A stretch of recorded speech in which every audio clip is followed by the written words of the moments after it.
Hey everyone, I'm Peter Stories here to guide you today. If you use this video to drift off to sleep, please tap like, hit subscribe, and drop a comment telling me where you're watching from and what time it is there. Now settle in, get cozy, and let yourself relax.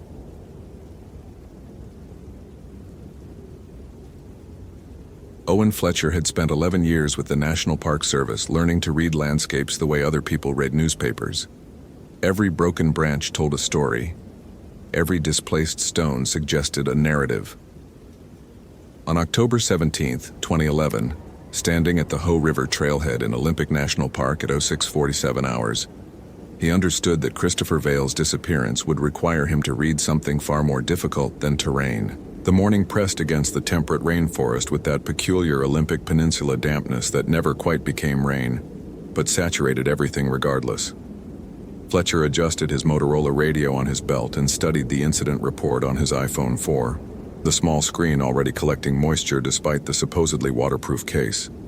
Vail, 34, experienced hiker, solo trek along the Hoh River Trail toward 5 Mile Island, 72 hours overdue. Tent located at mile marker 3.8, contents undisturbed, no signs of struggle. The detail that made Fletcher's analytical mind pause. Vail's journal, left open on his sleeping bag, the final entry referencing the one who feeds after death. Fletcher had seen his share of cryptic final words from people who'd met bad ends in the wilderness. Hypothermia produced elaborate delusions. Dehydration created conversations with absent family members. But Vail's words suggested something else, something researched rather than imagined.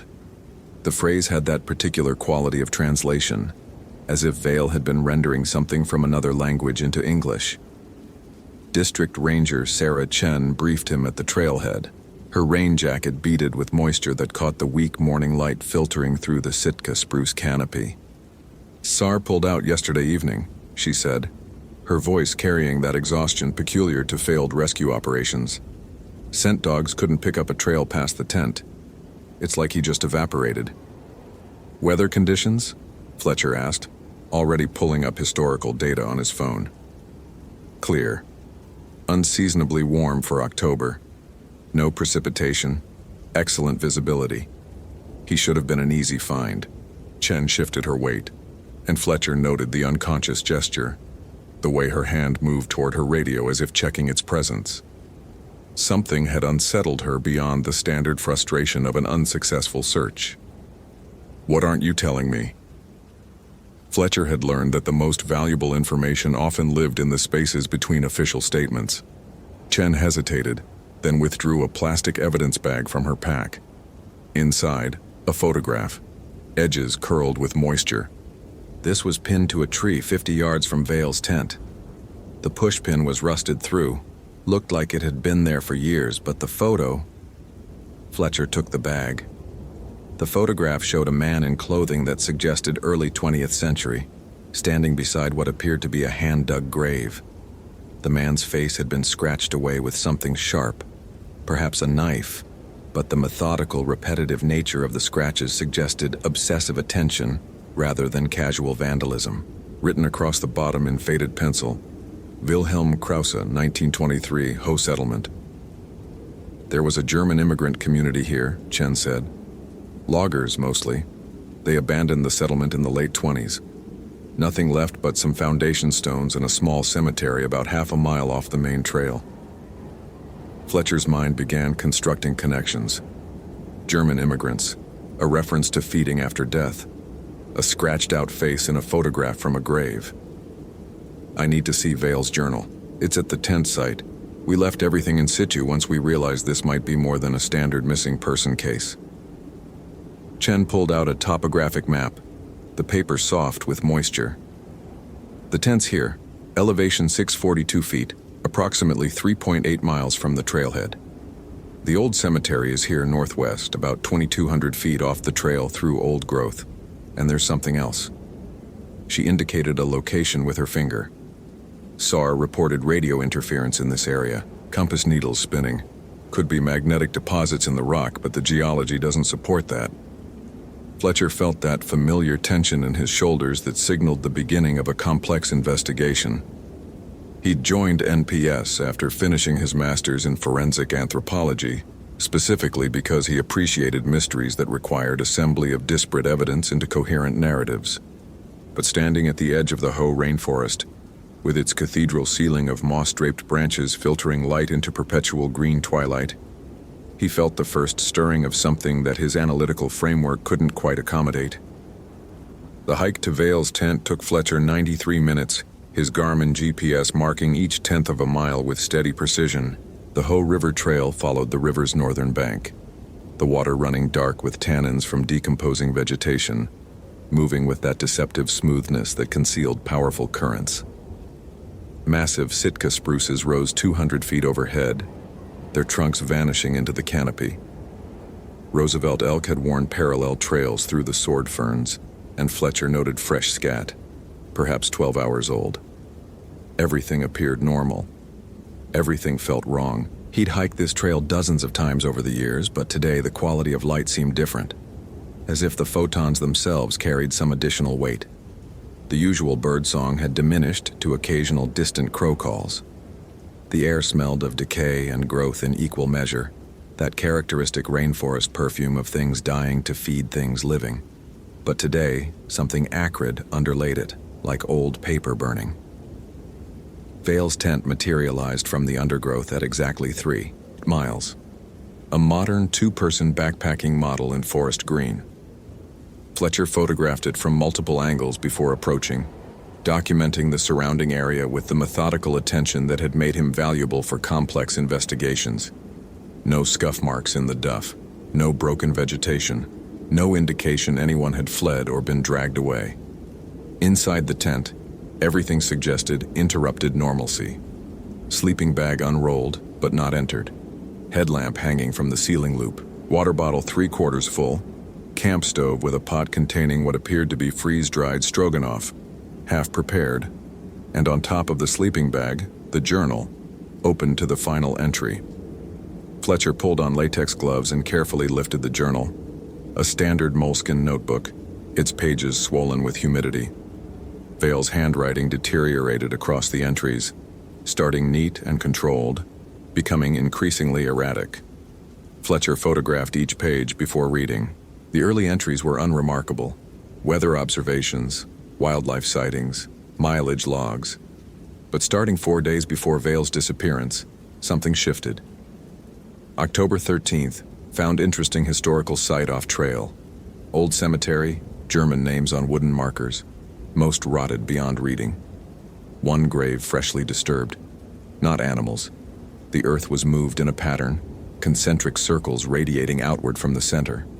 No shovel marks, like something pushed up from below. Fletcher felt his pulse accelerate slightly, that physiological response to pattern recognition. October 14th, couldn't sleep, kept hearing sounds from direction of cemetery. Not animals, rhythmic, like chewing. Probably just elk browsing, but the persistence of it. At 0312 hours, I actually got up and stood at the tent entrance, listening. The sound stopped the moment I moved. Started again once I laid back down. Some acoustic trick of the terrain, obviously. Fletcher noted the word, obviously, that defensive addition people made when trying to convince themselves. October 15th. Researched the old settlement on my phone, barely any signal. German logging community, 1918-1928, abandoned following a disease outbreak. Couldn't find details on what disease. The cemetery has at least 40 graves. I counted them today. One of the markers is still partially readable. Wilhelm Krause, geboren 1867, gestorben 1923, Gott helfe seiner Seele. God help his soul. That's the grave that's disturbed. Checked local records on ancestry sites. Krause died of consumption but was actually suspected of suicide. Community petition to deny him burial in consecrated ground. The petition was denied by the local pastor, but Krause was buried at the cemetery's edge, facing away from the other graves. There's a reason for that in German folklore. Something about preventing the dead from... I need to find better information. Fletcher's analytical mind cataloged the details. Suicide, improper burial, German folklore. The phrase from the final entry, "the one who feeds after death." The last entry, dated October 16th, was barely legible. Found what they were afraid of. Nachtserer. Germanic vampire, but not like Dracula. It doesn't rise from the grave. It devours itself in the grave and feeds on the living from a distance. Psychic parasitism, drawing out life force. The chewing sounds are it consuming its own burial shroud, its own flesh. The more it devours itself, the more it can devour others. Signs: livestock deaths, wasting illness in the community, nightmares of suffocation. Prevention: stone or coin in the mouth, decapitation, staking. But if those aren't done properly at burial, the Kraus grave. Wrong direction, isolated position, and I found something today. I dug down maybe 8 inches at the head of the grave. I know I shouldn't have, but I had to know. There's no stone, no coin, just disturbed earth and something that might be fabric, shredded, moving slightly even though there's no wind down there.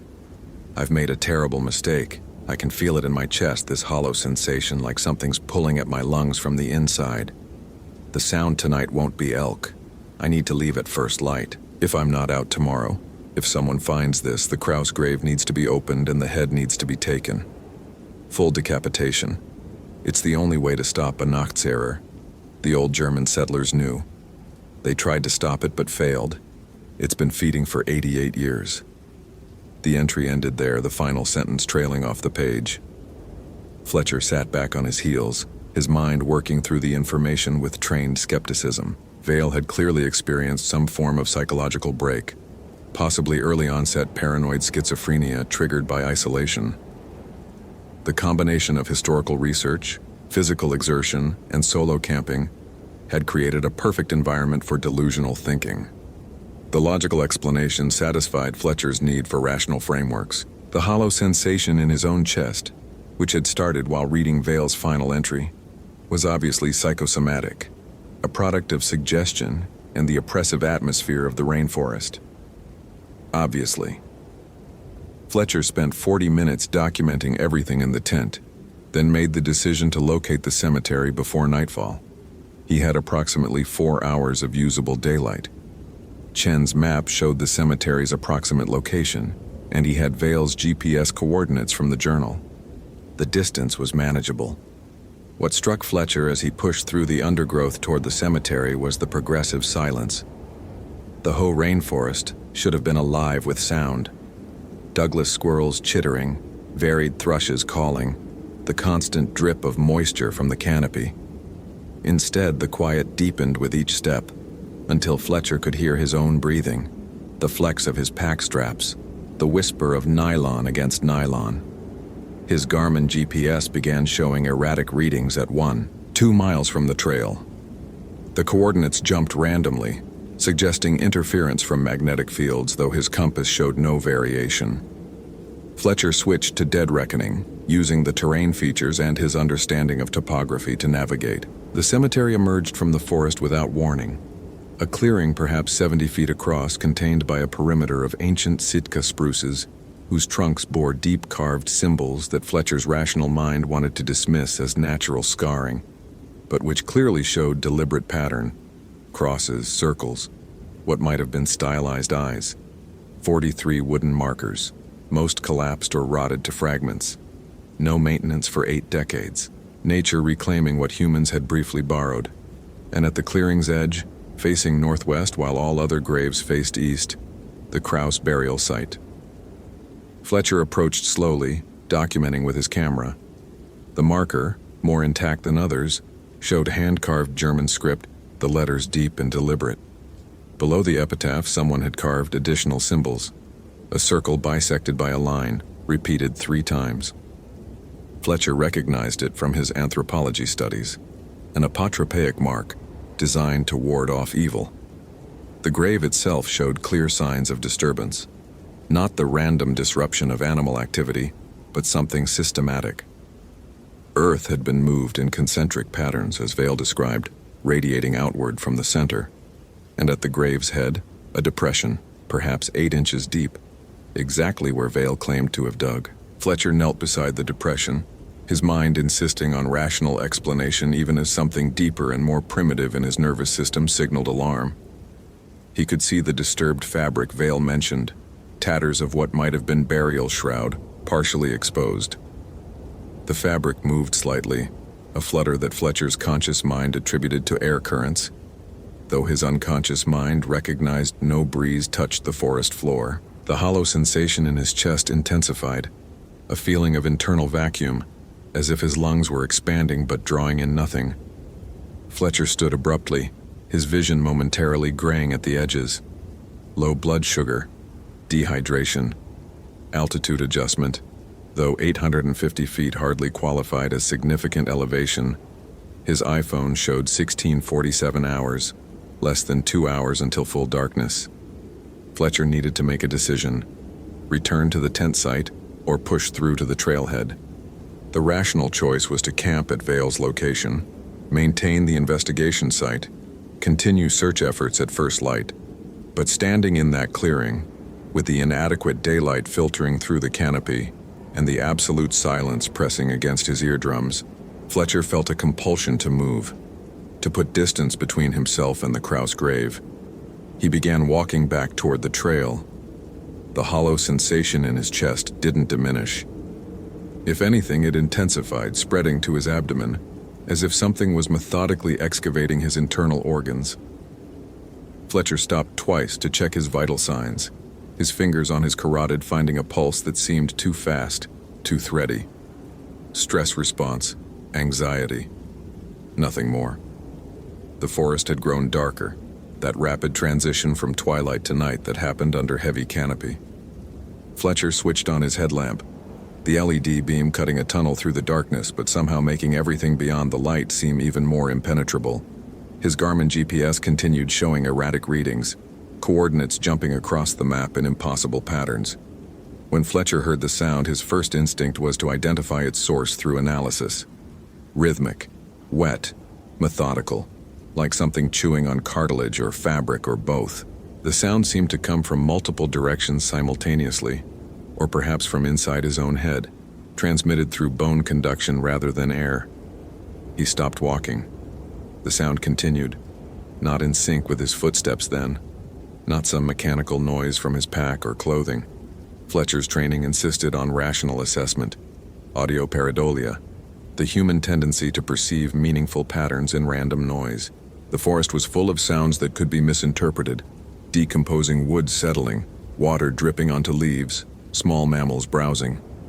His stressed mental state, combined with Vale's journal entries, had primed him to interpret ambiguous sounds as something sinister. But the sound had that quality of deliberation, of conscious action, that no random natural process could replicate. Fletcher resumed walking, faster now, his analytical framework beginning to show stress fractures.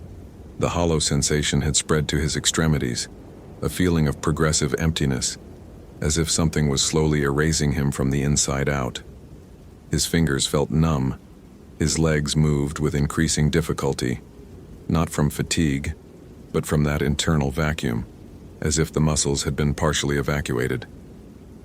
When he reached Vale's tent at 1834 hours, full darkness had settled over the forest. Fletcher's hands shook as he set up his own shelter 15 feet from Vale's tent, his movements clumsy, his breathing rapid and shallow.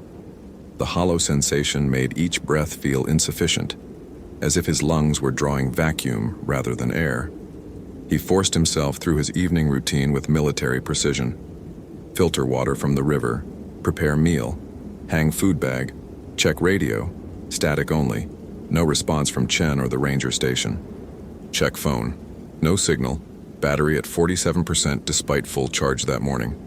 Check GPS, coordinates showing his location as approximately 800 miles northeast, somewhere in central Montana. All his technological tethers had failed simultaneously. Fletcher sat in his tent with his headlamp extinguished, listening to the forest. The silence felt aggressive now, as if something was actively suppressing sound rather than sound simply being absent. And beneath the silence, or perhaps within it, that rhythmic, wet chewing, patient and methodical. His training in forensic anthropology had required studying taphonomy, the science of decay. Fletcher had spent months learning how bodies decompose, what they sound like in various stages of breakdown. The sound he was hearing resembled nothing in his catalog of decay processes. This was deliberate consumption, flesh on flesh, the sound of something devouring itself with systematic attention. The hollow sensation intensified until Fletcher gasped, his hands moving to his chest as if he could physically prevent whatever was happening. His heart felt like it was beating against nothing, pumping into void. He fumbled for his first aid kit, found his pulse oximeter, clipped it to his finger. The device showed oxygen saturation at 76%, pulse 134. Both numbers should have had him unconscious or seizing. Fletcher's analytical mind provided one final rational framework before collapsing entirely. Hypoxia-induced hallucination, possibly caused by carbon monoxide poisoning from a defective camp stove, creating both physical symptoms and sensory distortions. But he hadn't used his stove. The chewing sound grew louder, or closer, or both. Fletcher turned on his headlamp with trembling fingers, the beam cutting through his tent fabric to illuminate the clearing beyond. Nothing, just the dark shapes of trees and Vale's abandoned tent. He swept the beam in a slow arc. The movement at the edge of his light made his breath catch. Not an animal. Something at the wrong height, approximately 5 feet off the ground, suspended between trees. As Fletcher's light touched it, the movement ceased, becoming absolute stillness. He couldn't process what he was seeing. The shape suggested humanity, but violated every principle of human anatomy. Elongated, desiccated, partially consumed as if something had been systematically devouring it from within. The skin collapsed where flesh should have been. The face turned toward Fletcher's light, and in that moment he understood what he was seeing, even as his mind screamed rejection. Christopher Vale hung in the air between the trees, his body positioned as if suspended on invisible wires, his mouth working in slow mastication, his hands brought to his face in repetitive motion, fingers to lips to mouth, feeding on his own substance. His eyes had a glazed quality, consciousness present but imprisoned, awareness trapped in a body that no longer fully belonged to him. Vale's mouth moved and a sound emerged, not quite speech, more like vocalization filtered through damaged vocal cords. Can't. Stop. Feeding. Fletcher's professional training, his 11 years of systematic investigation, his entire rational framework, all of it shattered in that moment. He recognized the impossible truth that Vale's journal had documented. The Nachtseher didn't rise from its grave. It didn't need to. It fed from a distance, parasitically connecting to the living, and those it infected became extensions of itself, caught in the compulsion to devour, to consume, to feed on their own substance, until nothing remained but the hollow ache of perpetual hunger. The hollow sensation in Fletcher's chest suddenly made terrible sense. He looked down at his hands, seeing the beginning tremor, the way his fingers wanted to move toward his face, the involuntary urge to bring something, anything, to his mouth. The infection, if that word even applied, was already working in him. He'd stayed too long near the grave, breathed the same air that emanated from the disturbed earth, established the connection that the Nachtseher needed. Vale's body dropped from its suspension, hitting the ground with the dense thud of meat. Fletcher watched, paralyzed by horror and incomprehension as Vale began crawling toward him, his movements wrong, puppet-like, his jaw still working in that constant mastication. Behind Vale, the darkness between trees seemed to deepen and coalesce, suggesting shape without quite forming it, a presence that Fletcher's eyes couldn't quite focus on, but his nervous system recognized with absolute certainty. The thing in the Kraus grave wasn't dead. Hadn't been dead for 88 years. It existed in some state between death and life, sustained by its own consumption and the life force it drained from those who came too close. The German settlers had known. They'd tried to stop it with isolation and apotropaic marks. They'd failed. The thing had fed on them slowly, across years, draining the community until abandonment became the only survival strategy.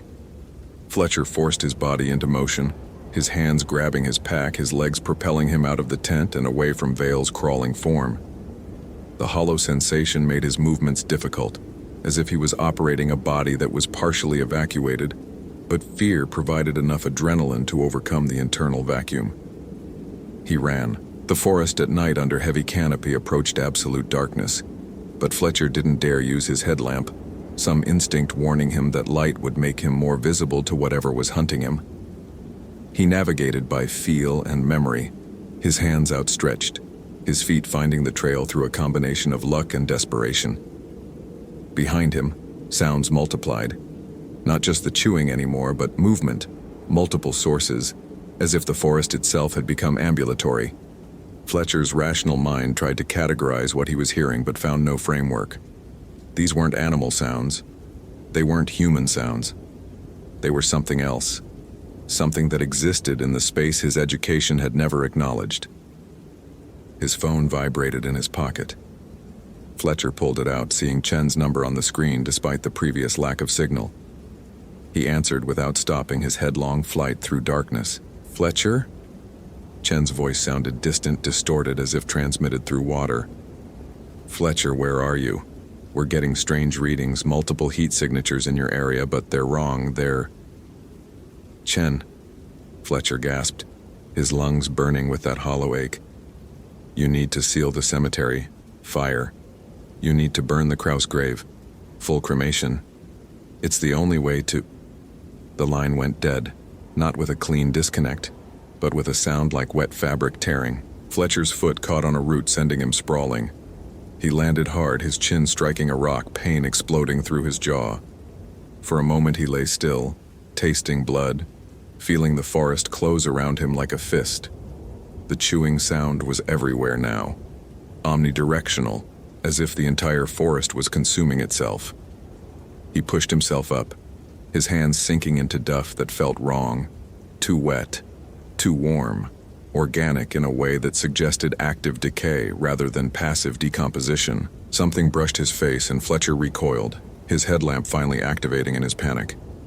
The light revealed Vale standing 5 feet away, but Vale transformed. His body had collapsed further, the consumption more advanced. Great hollows where his abdomen and thighs should have been.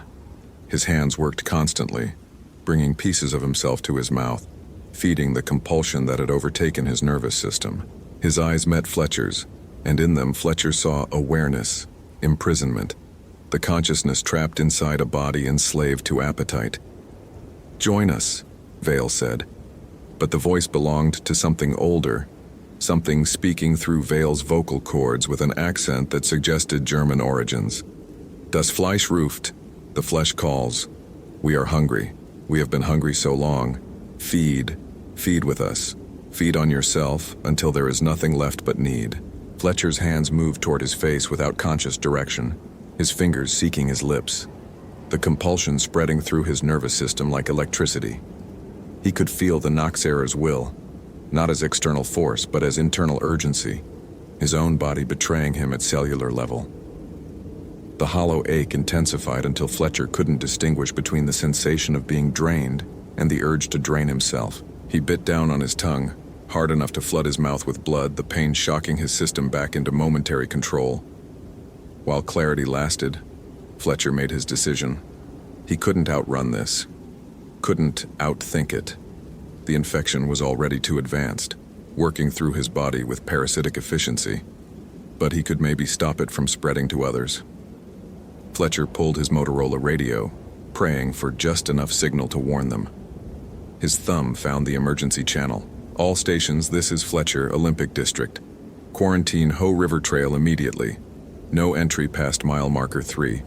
The cemetery at Kraus location is active biological hazard. Repeat, active hazard. Recommend complete burn, minimum 2000 degree Fahrenheit. Do not approach Kraus grave. Do not..." Vale lunged, his hands closing around the radio, crushing it. But not before Fletcher saw a flicker of acknowledgement. The message had transmitted, at least partially. Fletcher swung his pack, the weight catching Vale in the chest and knocking him backward. Then Fletcher ran again, no longer toward the trailhead but perpendicular to it. away from the direction anyone else might approach. If the infection was spreading, if others like Vale were being created, Fletcher needed to lead them away from populated areas. The hollow sensation had spread until Fletcher felt like a walking vacuum, his body a shell around emptiness. His hands kept trying to move to his face. His jaw worked constantly, wanting to chew, to consume, to feed. He stumbled through the darkness, bouncing off trees, splashing through unnamed creeks, his sense of direction completely lost. When Fletcher finally collapsed, his body simply refusing further motion, dawn was touching the eastern sky with that weak gray light that preceded sunrise. He lay on damp earth, staring up through the canopy, feeling the infection work through him with methodical precision. His hands were at his mouth before he could stop them, his teeth finding purchase on his thumb, the pain distant and unimportant compared to the urgency of consumption. Fletcher bit down harder on his tongue, using pain to maintain a fragment of consciousness. He understood now what Vale had experienced, that terrible awareness trapped inside a body controlled by parasitic will. The Nachtseher fed by establishing psychic connection. Yes, but the true horror wasn't the draining. It was the way it made you complicit in your own consumption, turned your body against itself, made you the instrument of your own destruction. Footsteps approached, multiple sets, moving with coordinated purpose. Fletcher turned his head, seeing figures emerge from the undergrowth. Not Vale, others. 3 of them, their bodies showing varying stages of consumption, their movements puppet-like, their eyes aware and imprisoned. German settlers, Fletcher realized, his analytical mind still functioning despite everything. The original victims, sustained for decades in this state, caught between life and death. Consciousness preserved in bodies that served the thing in the Kraus grave. The eldest of them, a woman whose dress suggested 1920s origin, knelt beside Fletcher. Her face had collapsed on one side, flesh consumed, but her remaining eye held terrible clarity. When she spoke, her voice carried that same German accent, filtered through damaged vocal cords. "We tried to warn," she said. "Carved symbols, isolated the grave. But Wilhelm was strong even in death. Stronger because of how he died. The suicide, the rage, the hunger that drove him to the grave, it all feeds the Nachtseher, makes it powerful. We thought if we left it would starve. But it doesn't need many. Just one every few years. Hikers, campers, people drawn to the cemetery by curiosity. It takes them slowly, makes them feed on themselves while it feeds on them. Eventually, they become like us. Empty vessels, consciousness trapped inside bodies that serve hunger." Fletcher's hands continued their movement toward his face, his control slipping. "How," he managed through damaged tongue, "how do you still think?" "The Nachtseher needs awareness," the woman said. "Needs its victims conscious, able to understand what's happening. The horror is part of the feeding. Your terror, your resistance, your final acceptance, it all nourishes the thing in the grave." Another figure emerged from the forest, and Fletcher's heart lurched. Christopher Vale, his consumption more advanced than even hours before, his body partially collapsed, great cavities where flesh should have been. But walking, still moving, still aware. "I tried to warn you," Vale said, his voice barely recognizable. "Tried to write enough that you'd understand to stay away. But the Nachtseher made me write just enough to draw you closer. It knew you'd investigate. Knew your curiosity would bring you to the grave. It's patient. 88 years is nothing to it. It can wait. It has us. It doesn't need to rush." Fletcher felt his jaw working, his hands pulling something to his mouth. He couldn't tell what anymore, flesh or fabric or air. The compulsion overrode everything, reducing consciousness to single imperative: feed. Through the haze of infection, Fletcher heard helicopter rotors, distant but approaching. His emergency transmission had been received. They were coming, but coming to what? To him? To others infected? The Nachtseher had been feeding for nearly 9 decades on occasional victims. What would happen if Fletcher led SAR teams to this location? How many would it take? How many more empty shells would join the congregation serving the thing in the Kraus grave? With his last fragment of voluntary control, Fletcher pulled his emergency flare from his pack. The woman reached for him, trying to stop him, but Fletcher's fingers found the ignition switch. The flare burst to life, brilliant crimson light that made the infected figures recoil. Fletcher pressed the flare to the duff, to the dry underside of a fallen log, to anything that would catch. The woman shrieked, a sound of such anguish that Fletcher almost stopped. Almost. But he understood what he was doing. Not destroying the Noxerer. Fire wouldn't reach deep enough to the grave, but marking his location, warning others away, making the area too visible, too investigated, too dangerous for the thing to continue its patient feeding. The flames spread with surprising speed, encouraged by decades of accumulated duff. Racing through the undergrowth, the infected figures retreated, their bodies driven by survival instinct even though consciousness might have welcomed the flames. Fletcher lay still as smoke began to fill his lungs, as heat started to crisp his skin. The hollow sensation was complete now, his body nothing but shell, his consciousness floating in the space where organs should have been. His jaw worked constantly, bringing his own fingers to his mouth, feeding the hunger that would never be satisfied. The helicopter sounds grew louder. Fletcher tried to call out to warn them, but his voice served only appetite now, his vocal cords producing sounds that mimicked the chewing from the Kraus grave. Through the smoke, Fletcher saw a figure moving toward him. Not infected. Still fully human. Wearing the uniform of NPS SAR. The figure reached for him, trying to pull him from the spreading flames. Fletcher's hands moved faster than thought, grabbing the rescuer, pulling them close, his jaw opening wide. The Noxerer's will overriding everything human that remained. The hollow ache demanded filling, and the rescuer's vitality called to that emptiness like a beacon. But at the final moment, something in Fletcher's fragmenting consciousness surged, some core identity that refused complete surrender. Instead of biting down on the rescuer's flesh, Fletcher threw himself backward into the flames, his body becoming an extension of the fire rather than an extension of the hunger. The pain was absolute, total, overwhelming every nerve ending. But beneath the pain, Fletcher felt something else, the severing of connection, the psychic thread that bound him to the Kraus grave finally burning away. The hollow sensation retreated, not filled but released, consciousness finding moment of clarity in the midst of destruction. Fletcher's last coherent thought, as flame consumed nerve endings and boiled fluids and reduced flesh to carbon, was gratitude. Not for death. Death would have been preferable to the parasitic existence of the others. Gratitude that his final act had been warning rather than transmission, resistance rather than capitulation. The flames spread across 300 acres before aerial suppression contained them. The investigation revealed multiple human remains, some recent, others dating back decades, all showing similar patterns of consumption.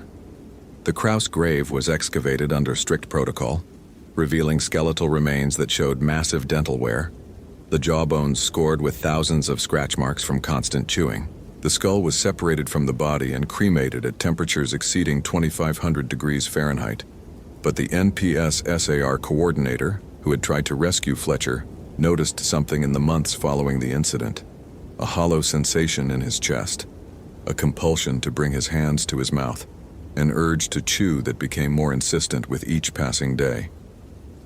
The Kraus grave had been destroyed, but the Noxerer, patient and hungry, had learned to establish connections more subtly, to spread through brief contact, to ensure its survival through distribution rather than concentration. It had been feeding for 88 years from a single location. Now it could feed everywhere. The coordinator tried to write a report, documenting his symptoms, warning others. But his hands wouldn't cooperate. They brought themselves to his mouth instead, his fingers seeking his lips, his jaw beginning that rhythmic motion that would continue, day after day, year after year, consciousness imprisoned in a body enslaved to hunger. And deep in the earth where the Kraus grave had been, in soil saturated with decades of psychic feeding, something stirred. Not Wilhelm Kraus himself. His physical remains had been destroyed. But the imprint he'd left, the psychic scar tissue, the space he'd carved in reality through 88 years of sustained hunger. Nature, as the old German settlers had understood, abhors a vacuum, and the Nachtterror was, fundamentally, an expression of appetite's triumph over flesh, of hunger's victory over identity. The empty space where Wilhelm Krause had fed was already calling to new hunger, ready to be filled again, patient in the way that only truly ancient things can be patient. The coordinates of the old cemetery are still marked on official maps: 47.863 degree N, 123.9355 degree W, elevation 850 feet, Olympic National Park. The area remains closed to public access, officially due to fire damage and ongoing ecological restoration. But on quiet nights when the wind moves through the Hoh rainforest, rangers stationed at the visitor center sometimes report hearing a sound carried down from the high country, rhythmic, wet, methodical, like something chewing. Hope you felt genuine terror. If you appreciate authentic horror rooted in real folklore, consider following for more stories. Which moment scared you most? Share your theory about what happened.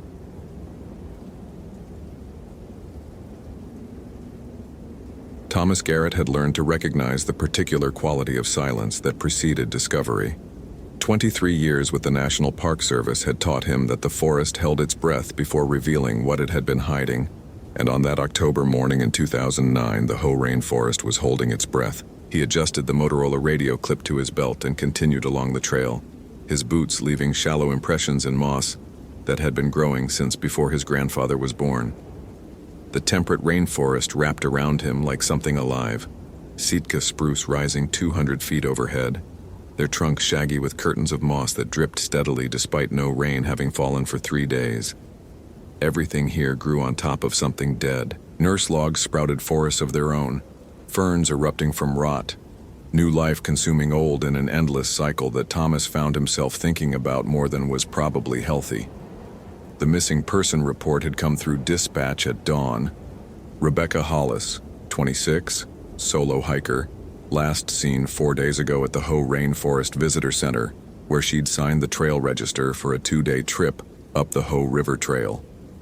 She'd planned to camp at 5 Mile Island, then return. She hadn't returned. Thomas had worked 18 missing person cases in his career. He'd found 14 of them alive, usually embarrassed and dehydrated, occasionally injured. 3 had been corpses by the time he'd located them. 1 he'd never found at all, and that one still visited him in the hours before dawn, a gap-toothed smile and a name he wouldn't let himself forget. The trail climbed gradually through a valley so thick with vegetation that visibility extended barely 30 feet in any direction. Sword ferns formed walls of green that brushed his shoulders as he walked. Everything dripped. The air itself felt saturated, like breathing through wet cloth. The coordinates for 5 Mile Island put it at 47.8701 Aguirre N, 123.8812 W, elevation 678 feet, though the trail map had the campsite marked more specifically on a gravel bar beside the river, where the Hoh bent south. His Garmin GPS unit showed he was a quarter mile out. Thomas increased his pace, noting the degraded boot prints pressed into mud between exposed roots. The prints were filling with water, which meant they were at least a day old, possibly 2. Wrong size for Rebecca according to her gear manifest, probably another hiker, though the Hoh River Trail saw sparse traffic in October. He smelled the campsite before he saw it. Not smoke exactly, but something burnt, acrid and organic in a way that made him think of hair singed in a flame. Thomas unclipped his radio and thumbed the transmit button. Ranger Garrett to base. I'm approaching 5 Mile Island coordinates, detecting possible camp activity. Static crackled back. Copy, Garrett. Report conditions. Stand by. The campsite came into view as he rounded a massive spruce and Thomas stopped walking. His hand dropped from the radio. The tent was green, a Coleman 2-person dome that matched Rebecca's gear description. It stood properly erected in a cleared space 15 feet from the river's edge. Rainfly taut. Entrance zipped closed. A circle of river stones contained the remnants of a fire. and beside it sat a small cooking pot and a blue stuff sack that had spilled its contents onto the ground, freeze-dried food packets and a water filter scattered across moss. All of this was normal, expected even. What wasn't normal was the tent's condition. The nylon fabric was weathered, faded from what should have been vibrant green to a pale sage color. The material was degraded along the seams, the kind of deterioration that took months of exposure, not days. The rainfly was spotted with mildew. When Thomas crouched beside the fire ring, he found stones so cold they felt like they'd never held heat, and beneath the gray ash were fragments of burnt wood so old they crumbled to powder when he touched them. He stood up slowly, a sensation building in his chest that he'd learned not to ignore. The wrongness detector his old partner Maria had called it, that sense when something refused to align with reality. Thomas approached the tent and examined it without touching. The zippers were intact, the door panel tight against its frame. He leaned closer and caught a smell that made him step back involuntarily. A thick sweetness like flowers left too long in stale water. Rot, but floral. The kind of smell that made saliva flood his mouth as his body tried to decide whether to vomit. Rebecca Hollis? His voice fell flat in the dense air. This is Ranger Thomas Garrett with the National Park Service. I need to verify you're okay. Nothing moved inside the tent. The silence felt deliberate. Thomas circled the campsite, documenting everything mentally for his report. The blue stuff sack appeared new, the nylon crisp and bright. The water filter looked recently used, water still beaded on its surface, but the tent itself looked like it had been standing here through an entire winter, exposed to rain and sun and the relentless humidity of the rainforest. He found the first boot print 20 feet from the tent, pressed into soft earth between the roots of a western hemlock. The print was deep, the tread pattern clear, recent enough that water hadn't yet filled the depression. It pointed away from the campsite, toward a dense section of forest where no trail existed. Thomas followed the prints. There were 6 of them, each one precisely spaced, the stride length consistent. They led directly to the base of an enormous nurse log, a fallen spruce, so massive that its root system had torn a crater 6 feet deep when it toppled. The roots formed a wooden wall, earth clinging to their undersides, and at the base of this crater the boot prints ended, not faded out or obscured by vegetation. They simply stopped, as if Rebecca had walked to this spot and ceased to exist. Thomas crouched at the edge of the crater and examined the exposed earth. Something had disturbed it recently. Scratch marks scored the dirt, too deliberate to be from animals. They converged on a section where the soil looked looser, darker. He reached out to touch it and stopped himself, that wrongness detector screaming now. The scratches came from underneath. They radiated outward from the disturbed soil, as if something had been clawing its way up from below. Thomas stood up fast enough that his vision spotted. He keyed his radio with a hand that he was annoyed to find shaking. Garrett to base, I've located the campsite. Tent is present but unoccupied. I need a full SAR team up here and I need Detective Mitchell from the county if he's available. Copy. Is this a recovery situation? Thomas looked at the scratches in the earth, then back at the weathered tent with its new supplies scattered beside it. I don't know what kind of situation this is. The radio crackled and went silent. Thomas waited for acknowledgement but got only static. He checked the unit, saw full battery, and tried again. Nothing. The Hoh River Valley was notoriously bad for radio reception, but he'd transmitted clearly just 2 minutes ago. He was still trying to raise base when he heard the sound. It came from beneath the earth where the boot prints ended, a wet, rhythmic noise like someone chewing with their mouth open, soft but distinct, and it paused when Thomas held his breath as if whatever made it was listening back. Thomas took 3 steps backward, his hand moving instinctively to his bear spray. The chewing resumed, steady and deliberate, and now he could hear something else underneath it, a whisper of fabric dragging over soil. He needed to get back to the visitor center, needed to bring people with equipment and daylight and rational explanations. Thomas turned from the crater and walked quickly toward the trail, not quite running but moving faster than professional composure typically allowed. He made it 20 feet before he saw the tent had changed. The entrance was unzipped now, gaping open like a mouth. He'd left it sealed.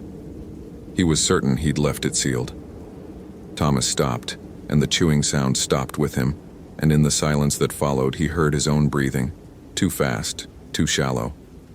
The tent's opening was dark inside, completely black despite the gray daylight. As Thomas stared, something pale moved in that darkness, there and gone so quickly he could almost convince himself he'd imagined it. He should investigate. Protocol demanded he clear the tent, confirm whether Rebecca was injured inside, whether this was a rescue situation. But Thomas's feet wouldn't move forward, and for the first time in 23 years he felt something he'd learned to bury after the case he didn't like to remember. The hiker he'd never found. He felt afraid of what he might discover. Thomas backed toward the trail, keeping the tent in his peripheral vision.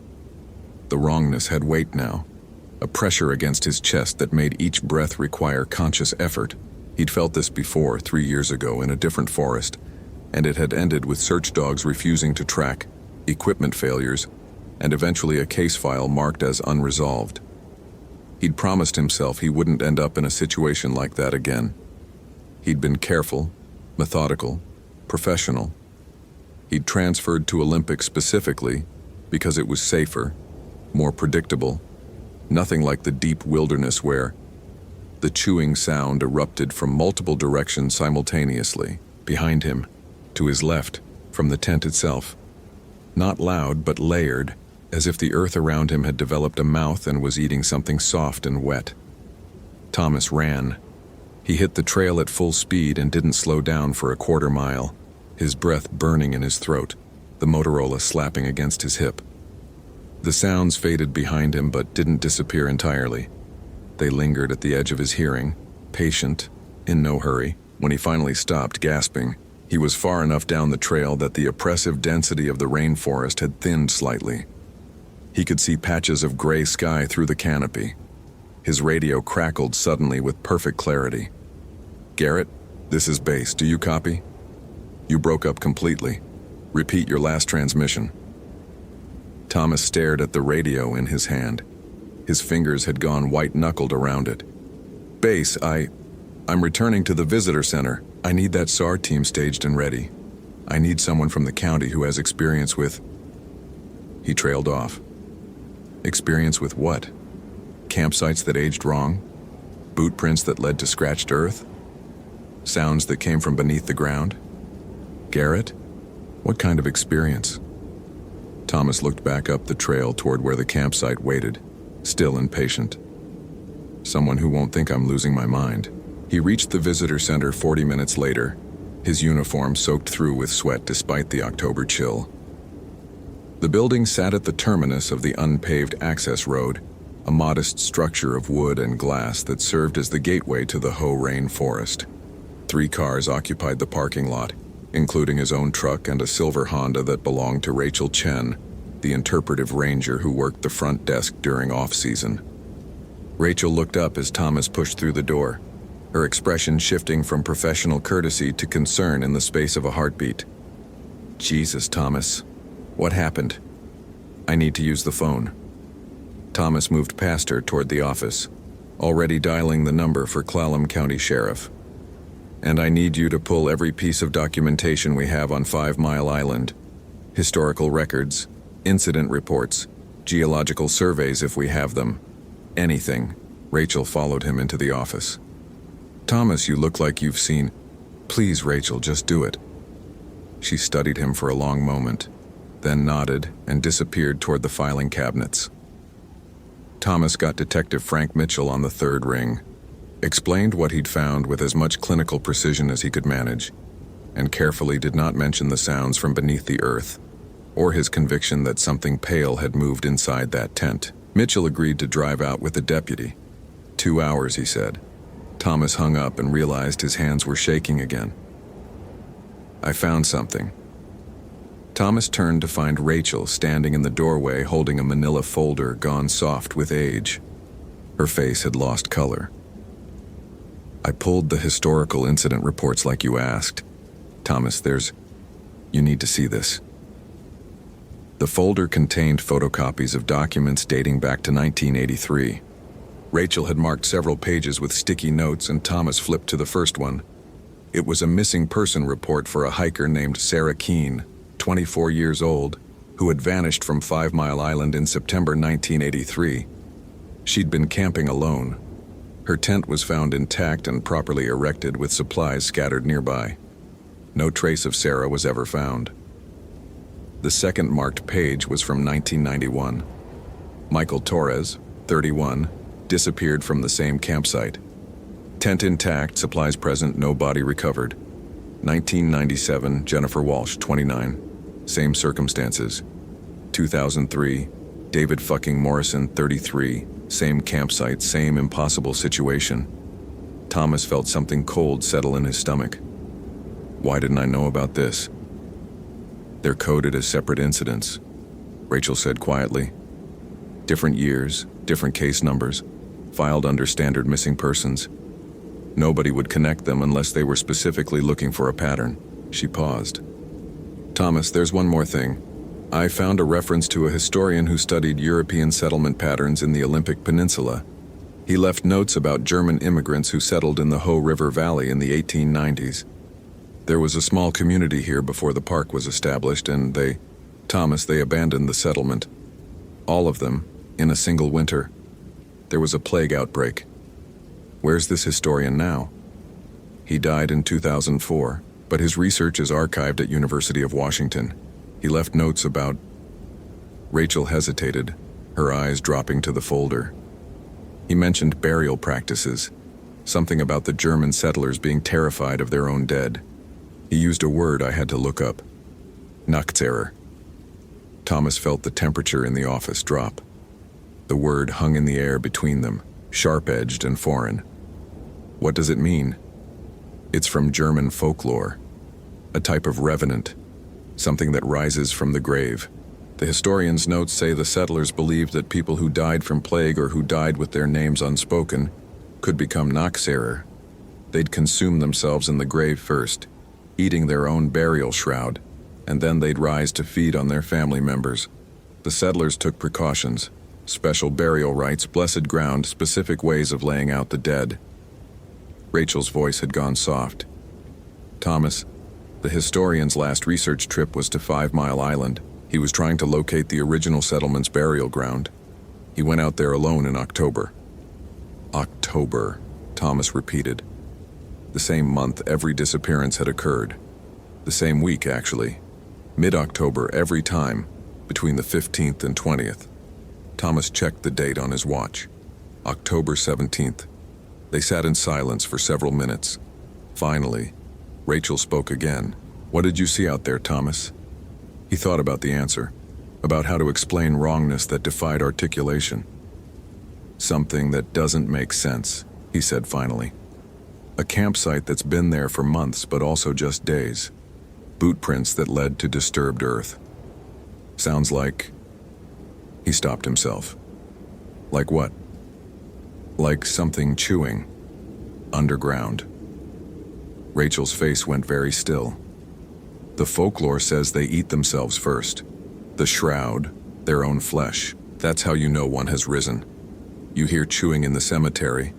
Cloth tearing, the sound of consumption from beneath the earth. Thomas stood up abruptly, the chair scraping against linoleum. I need to go back out there before Mitchell arrives. Rebecca Hollis could still be alive. She could be injured, trapped somewhere. I can't just sit here while... While what? Rachel's voice was sharp now. Thomas, 4 people have vanished from that exact spot. Whatever's happening there, going back alone before help arrives is exactly what it wants you to do. What it wants. Rachel, we're talking about a missing woman, not folklore. But even as he said it, Thomas remembered the pale movement in the tent's darkness, the impossibility of the weathered fabric and fresh supplies, the way the chewing had surrounded him from beneath the earth itself. Rachel stood and moved to the window, looking out at the forest that pressed close to the visitor center. The historian's notes mention one other detail. The Nachtzerer can mimic the living. They appear as the person they were before death, calling out to family, leaving signs that lure people to the grave, and they're strongest in places where the boundary between worlds is thin, places where death has seeped into the ground.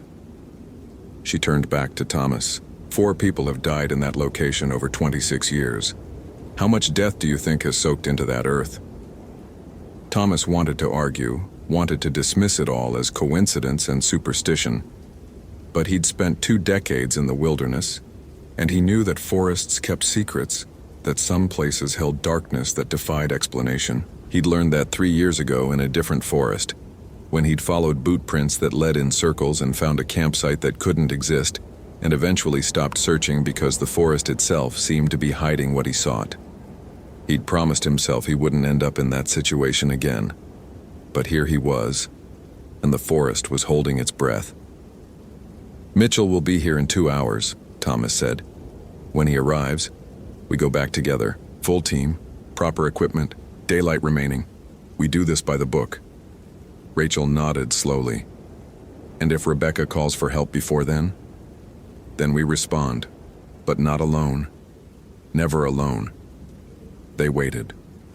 Thomas tried to write his initial report 3 times and deleted each attempt, unable to find words that captured what he'd experienced without sounding unhinged. Rachel made coffee that neither of them drank. The afternoon light filtering through the windows grew slanted and golden, the quality of illumination that preceded evening. At 3:47 p.m., Thomas's cell phone rang. He didn't recognize the number, but it had a local area code. He answered. "Ranger Garrett." "Thomas?" The voice was female, young, strained with pain and fear. "Thomas, please, I'm hurt. I need help. I'm at the campsite. I can't move my leg. Something's wrong with it. Please come help me." Thomas's throat closed. "Who is this?" "It's Rebecca. Rebecca Hollis, please, you have to come quickly. It's getting dark and I can hear something moving around the tent. I'm scared, Thomas. Please hurry." The line went dead. Thomas stared at his phone. The call had lasted 14 seconds. He checked the recent calls list. The number was there, a standard 10-digit format. But when he tried to call it back, he got a recording that the number was not in service. "What is it?" Rachel was standing now, her face tight with concern. "Someone just called saying she's Rebecca Hollis. She said she's injured at the campsite." Thomas's voice sounded distant to his own ears. "Rachel, how would she have my cell number?" "She wouldn't. It's not publicly listed and you weren't the assigned ranger until this morning." Rachel moved closer. "What exactly did she say?" Thomas repeated the conversation verbatim, and with each word Rachel's expression grew more troubled. "She used your name. Your first name. How would she know that?" "My name tag. She could have..." But Thomas stopped because he remembered the tent with its entrance sealed shut, the complete absence of anyone at the campsite. No way Rebecca could have seen his name tag.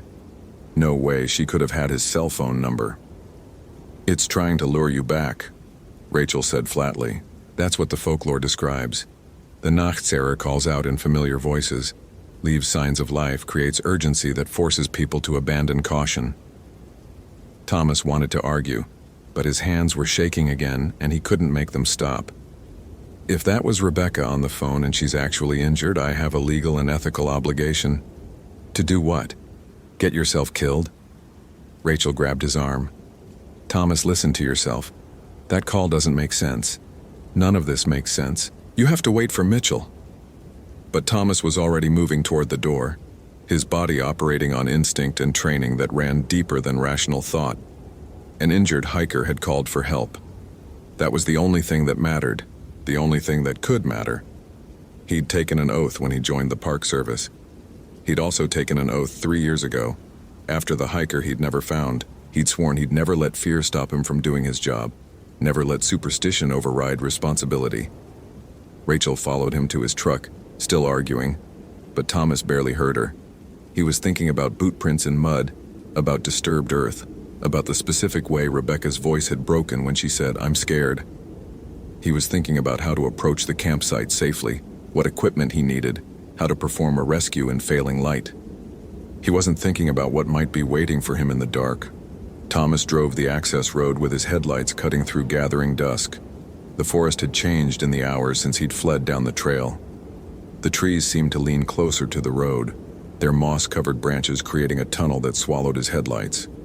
He parked at the trailhead and gathered his gear, a powerful LED flashlight, his Motorola radio, first aid kit, rope, and a Mylar emergency blanket. He also grabbed something he'd never carried on duty before, a small vial of blessed water he'd kept in his glove compartment since that incident 3 years ago. He'd never told anyone about it, never even taken it out of the truck. He clipped it to his belt beside his bear spray. The Hoh River Trail was nearly invisible in the twilight. Thomas moved by flashlight, the beam creating a narrow tunnel of visibility that made the surrounding darkness feel infinite. Every sound seemed amplified: the drip of water from moss, the whisper of wind through needles, the steady rush of the river somewhere to his left.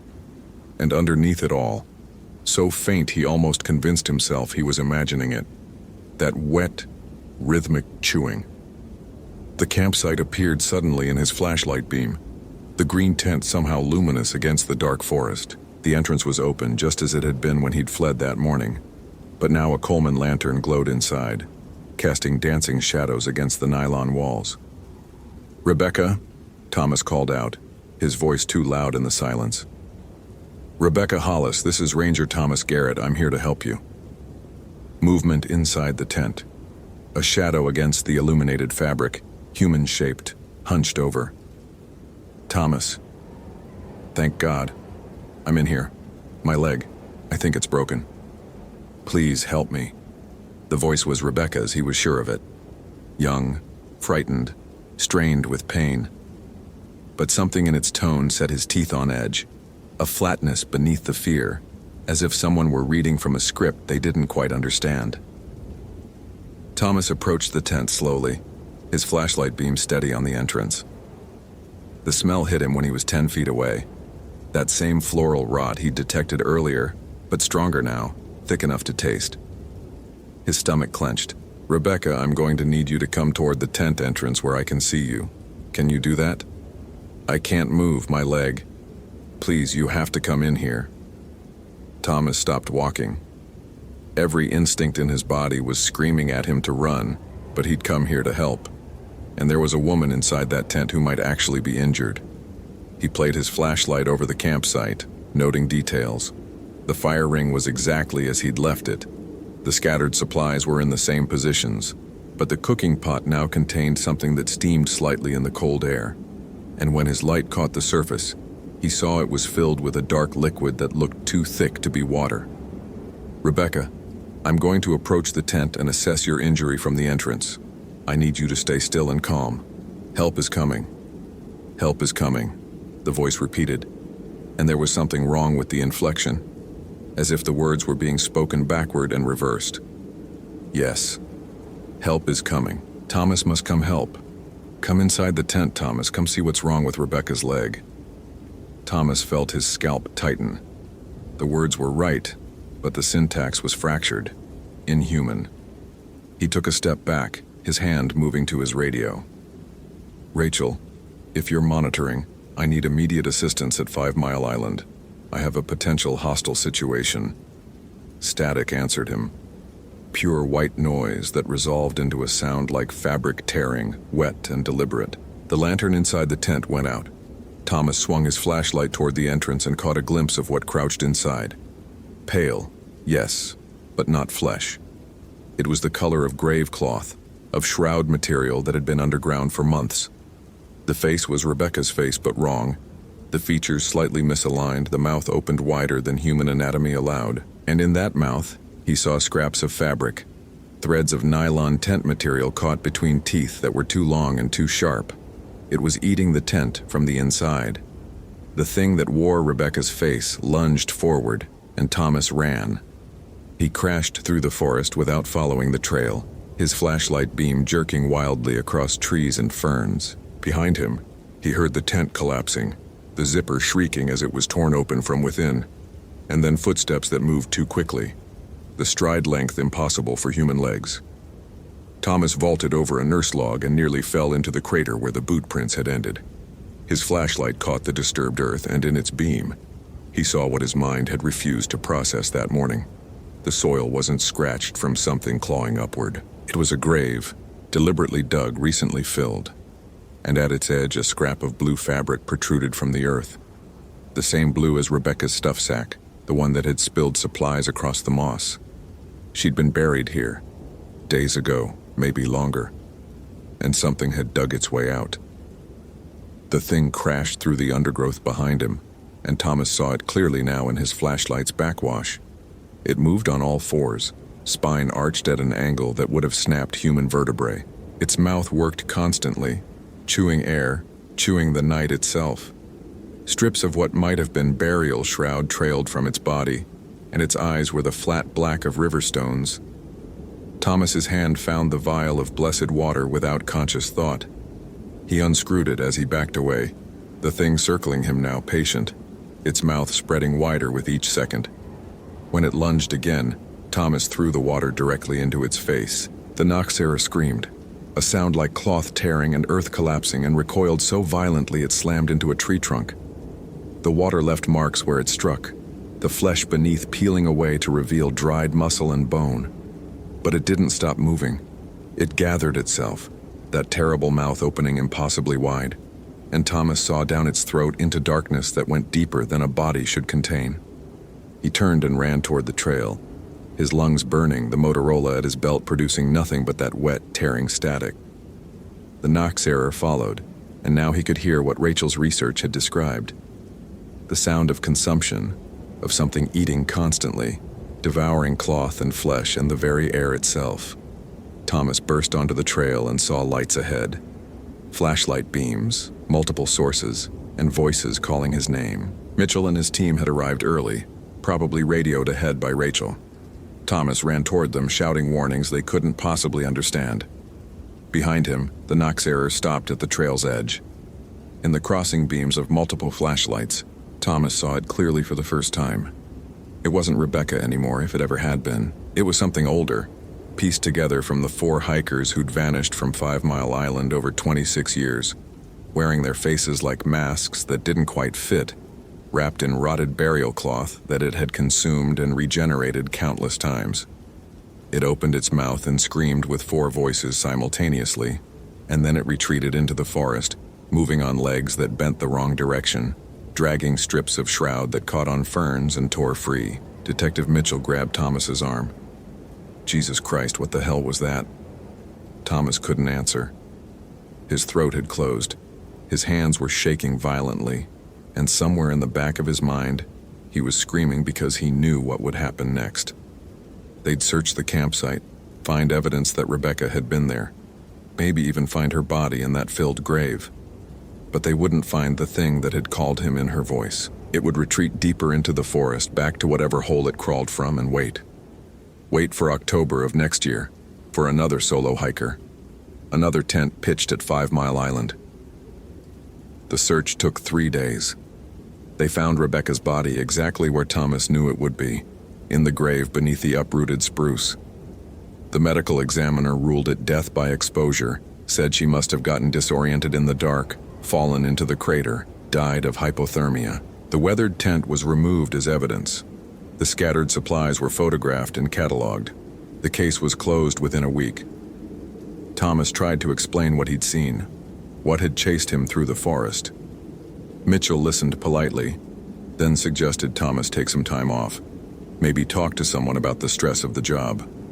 Rachel backed up his story about the historical disappearances, but when pressed, she admitted the pattern could be coincidental. 4 people in 26 years wasn't statistically significant in a wilderness area that saw thousands of hikers annually. Nobody wanted to hear about Nachtzerer. Nobody wanted to discuss German burial practices or folklore that insisted the dead could rise in places where plague had marked the earth. It was easier to believe that Thomas had suffered a panic attack, that he'd misidentified a bear or a mountain lion in the dark. That stress and isolation had made him see things that weren't there. Thomas accepted his administrative leave without argument. He cleaned out his desk at the visitor center, turned in his badge and radio, and drove away from Olympic National Park on a gray November morning. He didn't look back at the forest, but he thought about it constantly. He thought about the sound of chewing that had followed him from beneath the earth. He thought about Rebecca's voice on his cell phone, speaking words that formed sentences, but communicated nothing human. He thought about the 4 faces overlaid on that pale body, none of them quite fitting right, all of them screaming together as it retreated into darkness. Mostly, he thought about the next solo hiker who would come to 5 Mile Island in October. He thought about the campsite that would still be there, waiting, and the thing that had learned patience over 26 years, that knew how to whisper in familiar voices and leave signs that lured the living toward graves. Thomas had promised himself after that case 3 years ago that he would never let fear stop him from doing his job. But now he understood that some things in the forest were older than duty, older than courage, older than the human conviction that darkness could be illuminated. Some things had been feeding since before the first trees grew on this continent, consuming themselves and their victims in an endless cycle of death and resurrection. The Germans who'd fled this valley had known that. They'd understood that certain ground was cursed, that plague could mark the earth in ways that persisted long after the bodies were buried. They'd abandoned their settlement and never returned, leaving their dead to rot in unconsecrated graves. And what rose from those graves was still here, still hungry, still chewing itself, and anyone who came too close, wrapped in shrouds, it had consumed and regenerated for over a century. Thomas lives in Seattle now. He works security at a corporate office building, a job that keeps him indoors under fluorescent lights where nothing unexpected can happen. He doesn't hike anymore. He doesn't visit forests. When people ask about his time with the Park Service, he says it was rewarding, but he'd needed a change. He doesn't mention that he still wakes at 3 a.m. to the sound of wet chewing, or that sometimes his cell phone rings with numbers that aren't in service, or that he keeps blessed water beside his bed like medicine he hopes he'll never need. He doesn't mention that he still checks the news from Olympic National Park, watching for reports of missing hikers in October, solo campers who vanish from 5 Mile Island. The reports come every few years now, not annually, not predictably, but often enough. And each time Thomas reads the details and sees the same pattern. Tent found intact, supplies scattered, no body recovered until days later when they search the crater beneath the uprooted spruce. Each time, he considers calling the Park Service, warning whoever responds to the scene. But what would he say? What warning could possibly prepare someone for what waits in that forest? So Thomas says nothing. He goes to his security job, checks his locks twice before sleeping, and tries not to think about the forest holding its breath. But sometimes, in the gray space between sleep and waking, he hears it clearly. That wet, rhythmic chewing, patient and endless. The sound of something that has learned to wait, and he knows it's still there, wrapped in its shroud, consuming itself in the dark earth beneath the Hoh rainforest, waiting for October, waiting for the next voice to call out from its mouth, the next lure to work, waiting to feed again on whatever comes too close to graves that should have stayed sealed. The Nachtzehrer is patient. It has time. The forest has time. And sooner or later, someone always comes to 5 Mile Island alone. Hope you felt genuine terror. If you appreciate authentic horror rooted in real folklore, consider following for more stories. Which moment scared you most? Share your theory about what happened.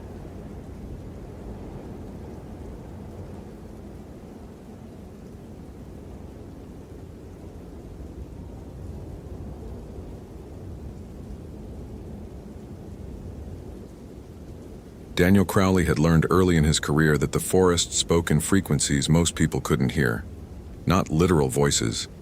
He wasn't delusional, despite what the psychological evaluation after the Wenatchee incident had implied, but rhythms and absences that registered somewhere behind his sternum. A tuning fork that hummed wrong when something displaced the natural order. On the morning he hiked toward Rachel Hartman's last known location, that internal instrument vibrated with a pitch he'd never felt before. Something that made his back teeth ache and the coffee in his stomach turn acidic.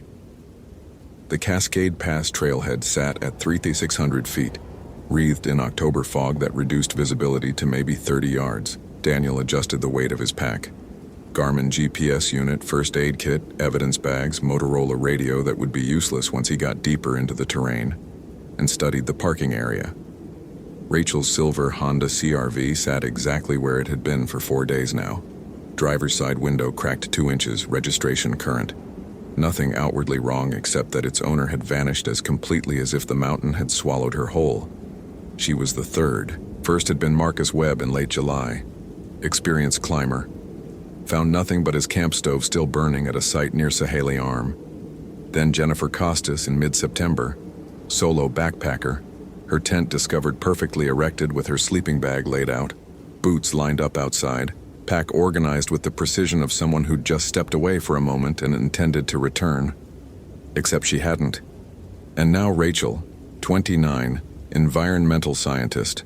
Someone who knew these mountains as well as Daniel did, gone without the scream or struggle that should have echoed through these valleys. Supervisor Hayes had dismissed the pattern. People get lost, get hurt, fall. That's the job, Crowley. We look, we search. We usually find them eventually. But Hayes hadn't been there when they'd found Jennifer's site. Hadn't seen how her food bag hung perfectly in the bear-proof configuration, how her journal lay open to a half-finished entry that ended mid-sentence. The light through the hemlocks at dusk has a quality I've never seen before, almost like what? Daniel had touched the page, and that tuning fork sensation had spiked so sharply he'd nearly vomited. The trail climbed immediately, switchbacking through old-growth Douglas fir and western hemlock. At this elevation in late October, the underbrush had died back to rust and gray, but the canopy remained dense enough to trap the fog in layers that shifted with a logic independent of wind. Daniel's boots found the rhythm of ascent, muscle memory from a decade of ranger work, but his attention scattered across 1,000 small wrong details. A raven's call that cut off too abruptly. Kinnikinic berries that should have been picked clean by now still clinging to their stems. The absolute absence of squirrel chatter in forest that should have been alive with pre-winter hoarding behavior. He'd grown up in rural Oregon, the youngest of 5 kids in a household that didn't have patience for anything that couldn't be explained. When he'd told his mother at age 7 that he could feel when deer were near before seeing them, could sense when winter would be harsh by the way September air tasted, she'd told him he was being fanciful. His high school girlfriend had broken up with him after he'd refused to go into an abandoned barn near Tillamook, unable to articulate why every cell in his body screamed wrongness when she'd wanted to explore. The Army had been better. Snipers learned to trust instinct. But after his discharge, civilian life required constant translation of gut feelings into acceptable rational frameworks.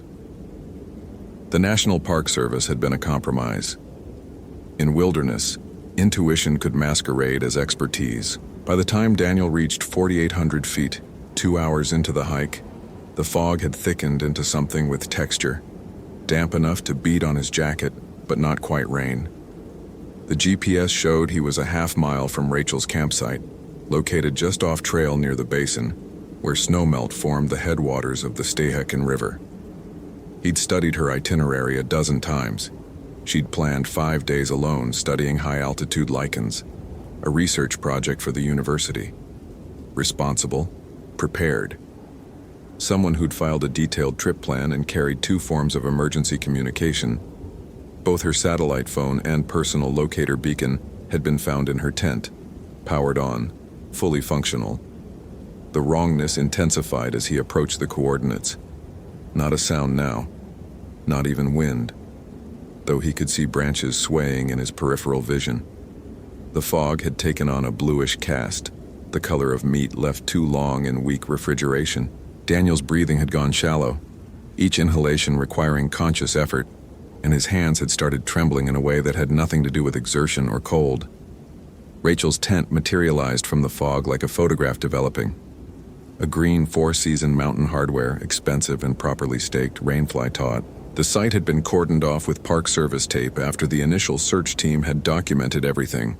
But Daniel ducked under it now, moving with the careful deliberation of someone approaching a sleeping predator. The tent's vestibule held her boots.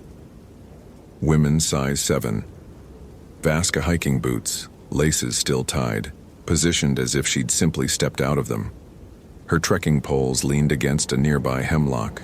Inside the tent, Daniel unzipped the fly with fingers that wouldn't stay steady. Her belongings remained in perfect order. Sleeping bag unrolled but not slept in. Camp stove assembled, lichen samples in labeled containers, notebook with entries dated up to October 18th, the day before she'd failed to check in. He'd read the last entry in the case file, but seeing it in context in her cramped handwriting that slanted slightly right, made something in his chest constrict. Hearing something in the forest after dark. Not animal movement. I know animal movement. This is deliberate, circling. Whatever it is, it's patient. It's waiting for something, and I think it knows I can hear it. Daniel sat back on his heels, fighting the urge to flee. The initial search team had found no tracks, no signs of struggle, no blood. The working theory was that Rachel had gone out to relieve herself in the night and become disoriented, though that theory ignored her experience and the fact that her headlamp remained in the tent, still functional. It ignored what Daniel could feel radiating from this place like heat from coals. He photographed everything again, knowing Hayes would demand documentation, even though nothing had changed. The light was starting to fail. It was only 3 p.m., but the fog had brought premature dusk.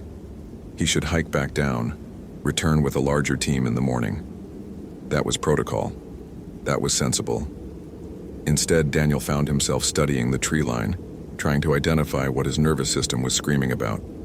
The hemlocks and firs stood in their typical distribution, no obvious disturbances, but there, maybe 40 yards north, a gap in the fog that seemed darker than it should be. A vertical shadow that didn't correspond to any trunk thick enough to create that silhouette. He stood slowly, hand moving to the radio on his belt in a useless gesture. No signal here. Wouldn't be signal for another 1,000 feet of elevation at least. The Motorola was dead weight, comfort object, talisman against the exact situation he now found himself in. The shadow didn't move, but Daniel's perception of it sharpened, the way optical illusions suddenly resolve into coherent images. Not a tree, a figure. Tall enough to be a man, still enough to be a statue, but organic in a way that made his mouth go dry. "Hello?" His voice came out strangled. Professional protocol demanded he identify himself, offer assistance. "Park Service. Are you injured?" Nothing, but that tuning fork sensation had become a shriek, and Daniel's vision was starting to tunnel. He'd experienced panic attacks before, controlled them through breathing exercises and cognitive reframing, but this was different. This was his entire evolutionary history lighting up every alarm system, screaming predator, screaming run, screaming wrong, wrong, wrong. He stepped toward the figure, later trying to explain this decision to himself. Daniel would understand it as the same impulse that made prey animals freeze rather than flee, that made people walk toward danger in dreams. Some part of him needed to know what he was looking at, needed to resolve the cognitive dissonance between human shape and the absolute certainty that whatever stood in those trees was not human at all. At 30 yards, details began to emerge. Pale skin, possibly Caucasian, definitely male, dark clothing, possibly a jacket or heavy coat, hair that might have been black or simply darkened by moisture. The figure faced him, or seemed to, though Daniel couldn't make out features through the fog. At 20 yards, the figure moved. Not a startle or flinch. A deliberate step backward, receding into the forest with the fluid ease of something that knew every root and stone. Daniel's lizard brain wanted him to interpret this as retreat, but the rational part recognized it as invitation. "Sir, I need you to identify yourself." The ranger voice, the authority voice, the voice that usually worked on lost hikers and belligerent campers. It sounded pathetic even to his own ears. "I'm investigating a missing person. If you have information..." The figure was gone. Not faded, not obscured, simply no longer there, as if it had never existed outside Daniel's perception. But the space where it had stood retained a quality, an absence that was somehow more present than presence. And now Daniel could smell something, not strong but distinctive. Turned earth and copper, the scent of a root cellar or a grave. He should go back. Radio for support from somewhere with signal. Return with backup, equipment, rational minds that would tell him he'd seen a lost hiker or a trick of light. Should never, under any circumstances, follow an unknown figure into remote wilderness as darkness approached. Daniel followed. The forest floor showed no tracks, but he didn't need tracks. That internal instrument pulled him north, away from the trail, into sections of old growth that predated American occupation, that had been ancient when the first European explorers had mapped this range. The hemlocks here grew massive, 8 feet across, their root structures creating a maze of hollows and channels. The fog moved strangely around their trunks, as if repelled by some property of the bark. After perhaps 10 minutes, though his sense of time had become unreliable, Daniel found the structure. Not a building exactly, more a deliberate arrangement of stone and wood, partially collapsed but clearly artificial. The foundation of something, dug into a hillside, timbers rotting but still visible. A mine entrance perhaps, or the remnants of a prospector's shelter. He'd known the Cascades had seen mining activity in the early 1900s, mostly played-out claims that had never produced enough silver or copper to justify the infrastructure. But he'd never heard of anything this far into what was now designated wilderness. The gap in the hillside descended at a sharp angle, reinforced with hand-hewn timbers that somehow hadn't completely rotted despite a century of exposure. The smell was stronger here, and underneath the mineral scent Daniel detected something else. Spoiled meat, but old, desiccated rather than putrid. His headlamp beam penetrated maybe 15 feet before the passage curved. Water sounds echoed from below, not flowing but dripping, the slow percussion of groundwater finding its level. And something else. Rhythm that might have been his own pulse amplified by stone acoustics, or might have been breathing. Rachel? Her name emerged as barely a whisper. Rachel Hartman? The response came not as sound but as sensation. A pressure change that made his ears pop, a coldness that bypassed his skin and settled directly into his marrow. And then, from deep in the mine, a voice. Female. Weak. Help me. Every survival instinct Daniel possessed screamed this was wrong. The voice was too distant, too hollow. Rachel had been missing 4 days in October conditions. She'd be hypothermic, dehydrated, likely delirious. She wouldn't be in an abandoned mine shaft. This was lure, trap, predation strategy. But what if it wasn't? What if she'd fallen, crawled into shelter, survived through sheer will? What if he left now and she died because he'd trusted his irrational panic over the possibility of rescue? Daniel descended into the mine. The timber supports groaned as he passed, and his headlamp caught veins of quartz in the granite walls, glittering like embedded ice. The temperature dropped rapidly, 50 degrees at the entrance, maybe 40 by the time the passage leveled out. His breath plumed white. The dripping water had formed icicles in places, unusual for early October but possible at this elevation. The main chamber opened abruptly, large enough that his headlamp couldn't find the far walls. Timbers here had been worked more carefully, mortised joints and hand-forged nails. Someone had planned to stay, to extract whatever they'd believed the mountain held. Mining equipment lay scattered, oxidized and broken. A pickaxe with its handle rotted away. A lantern whose glass had shattered decades ago and Daniel's light fixed on it. A book. Not a ledger or mining log. A book bound in cracked leather, pages yellowed and foxed but intact. He recognized it instantly, recognized the woodcut illustration on the exposed page. A protective circle with Hebrew characters, a diagram for binding spirits. He'd seen similar images in his grandfather's library, back when he'd been trying to understand why he could feel things others couldn't. Had briefly entertained the idea that folklore and superstition might be corrupted records of real phenomena.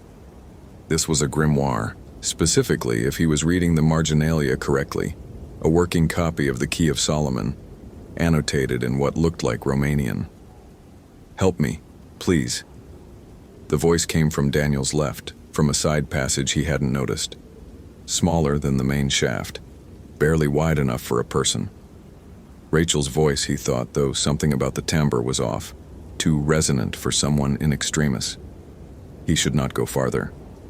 Every rational thought demanded retreat, but his hand was already moving to his pack, finding the spare flashlight, the first aid kit, the emergency blanket. Because what if?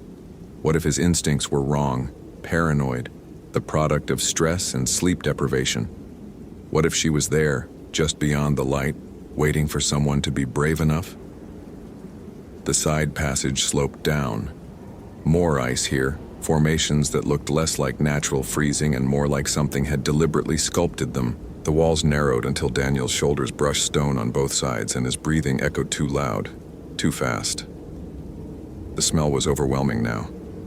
That root cellar scent mixed with something that reminded him of the slaughterhouse his uncle had worked at, where blood was always fresh but also always old, soaked into concrete past any possibility of cleaning. And then he saw her. Rachel Hartman sat against the far wall of a small chamber, legs extended, arms at her sides. She wore the same fleece and hiking pants described in the missing person report.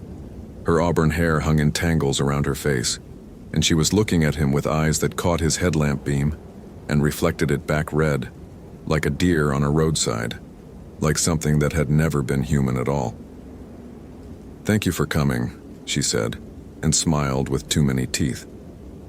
Daniel's body tried to run before his conscious mind processed what he was seeing. But his legs wouldn't obey, locked rigid by some mechanism he'd only read about. The prey paralysis that hijacked the nervous system when fleeing meant certain death.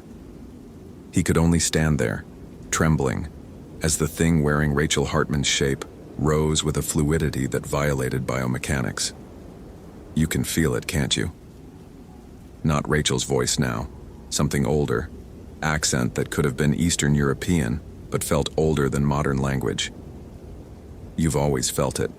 The boundaries, where life stops and..." The smile widened impossibly. Continues. "What are you?" Daniel's voice was steady, somehow. Combat training surfacing through terror, the mechanical responses that survive when thought fails. Strigoi. The word carried weight, history, centuries of fear compressed into 4 syllables. Your people have many names. Dead that walk, blood drinker.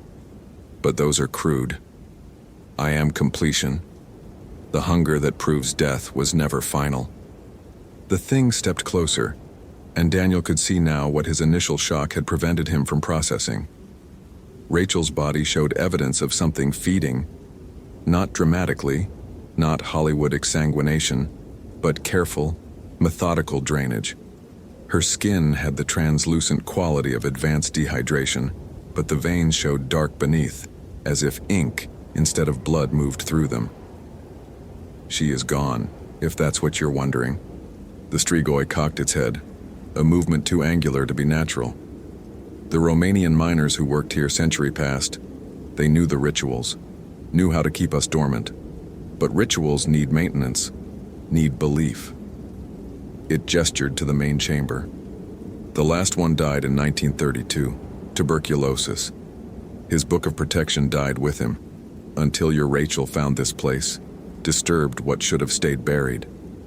Daniel's hand had found his belt, fingers closing on the canister of bear spray he carried. Useless against a bear, probably.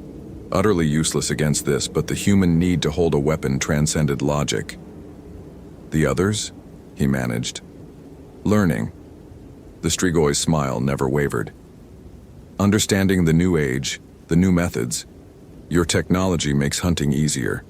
People wander alone now, confident in their radios and satellites. They don't carry the old protections. No garlic, no prayer, no knowledge that certain deaths don't end, they transform. It was directly in front of him now, close enough that Daniel could see his reflection in those red eyes, could smell the mineral wrongness of its breath. Close enough that he understood with absolute clarity that he was going to die in this mine, would be reported as another disappearance, would feed this thing until there was nothing left of Daniel Crowley but a puppet that wore his face. "But you're different," the Strigoi said, almost gently. "You perceive. That makes you valuable, not as food." It reached out and Daniel felt fingers that were too cold touch his cheek. As companion. The sensitive ones, when turned, they become remarkable. The touch broke his paralysis. Daniel threw himself backward, hit stone hard enough to see stars, and had the bear spray out and firing in one motion. The stream caught the Strigoi full in the face, capsaicin concentration designed to stop a grizzly. It didn't even blink. But Daniel was already moving, terror overriding the paralysis, scrambling back through the narrow passage. He heard laughter behind him, not cruel but delighted, like a parent watching a child's first steps. The sound followed him through the twisting mine, echoing from walls and ceiling until it seemed to come from everywhere. He fell twice climbing out, skinned his palms raw on granite and rotten timber, and didn't stop moving even when he burst into the fog-shrouded evening. His headlamp had died or been left behind, but his eyes had adjusted to darkness, and muscle memory found the trail through sheer desperation. Behind him, the forest had come alive with motion. Not the strigoi. He couldn't see it, couldn't hear it, but his body knew it was there, tracking him with the patient precision of something that had all the time in the world.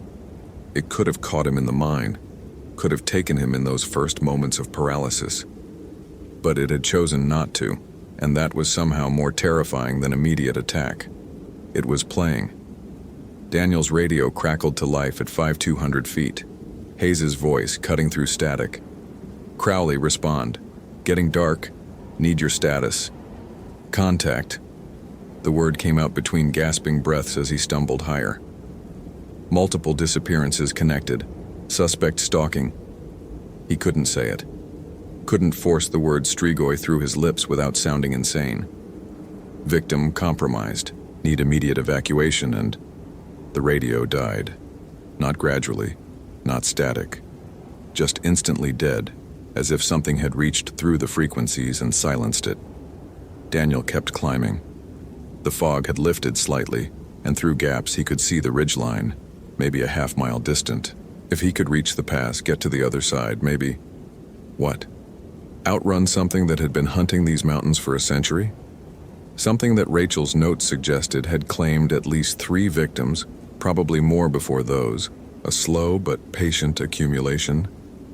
He topped a rise and saw it ahead of him on the trail, not hiding now, not pretending.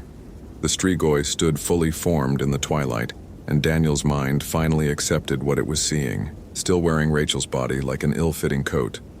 But the proportions were wrong now, elongated in ways that suggested the thing inside was too large for its container. The eyes reflected what little light remained, and when it smiled, the teeth went back too far, multiple rows that belonged in a shark's mouth. You run well, it said conversationally. The fearful ones always do, but you know. It took a step forward, and Daniel watched his own death approaching. I can smell your grandfather on you. The belief in old things, the knowing. When you turn, you'll be magnificent. Daniel's hand found something in his jacket pocket. Not a weapon, not anything useful. The small silver cross his grandmother had given him when he joined the army, worn to tarnish, probably worthless even symbolically since he'd never held much faith, but his grandmother had believed, had crossed herself at every thunderstorm and Christmas, and her mother had emigrated from Poland carrying it through Ellis Island. He pulled it out more from defiance than hope, held it up with a hand that shook so badly the chain clinked. The strigoi's smile faltered, not dramatically, not the Hollywood recoil and hissing, but its eyes flicked to the cross, and for the first time, something like uncertainty crossed its stolen features. It took a step back. Interesting, it said, and Daniel heard genuine surprise. Still charged, through generations, still carrying... It cocked its head again, that inhuman angle. You don't even believe, but she did. Intent matters, always matters. Daniel held the cross higher, hope and terror mixing into something like hysteria. The strigoi regarded him for a long moment, rain beginning to fall now, cold enough that it might turn to sleet. Then it smiled again, different this time, almost approving. Keep it, it said, but understand, protection is temporary. Faith fades. The cross will lose its charge year or 2, maybe 3, and I am patient. It gestured to the forest, the mountains, the endless wilderness. This is my territory now. All of it. And you. Those red eyes fixed on him with an intensity that made Daniel's knees weak. You are marked. I'll know when the protection fails. I'll feel it.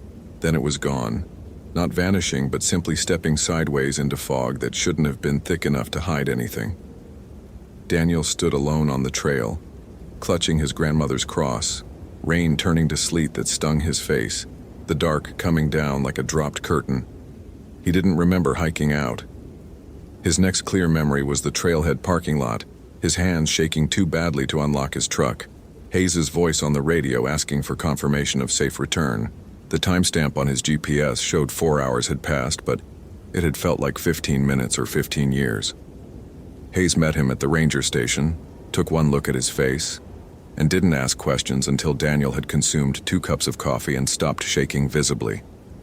When he finally spoke, Daniel found himself telling a version that was true but incomplete.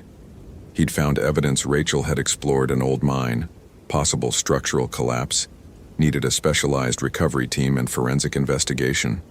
He didn't mention the Strigoi, didn't mention the conversation or the promise or the certainty that had settled into his bones like radiation.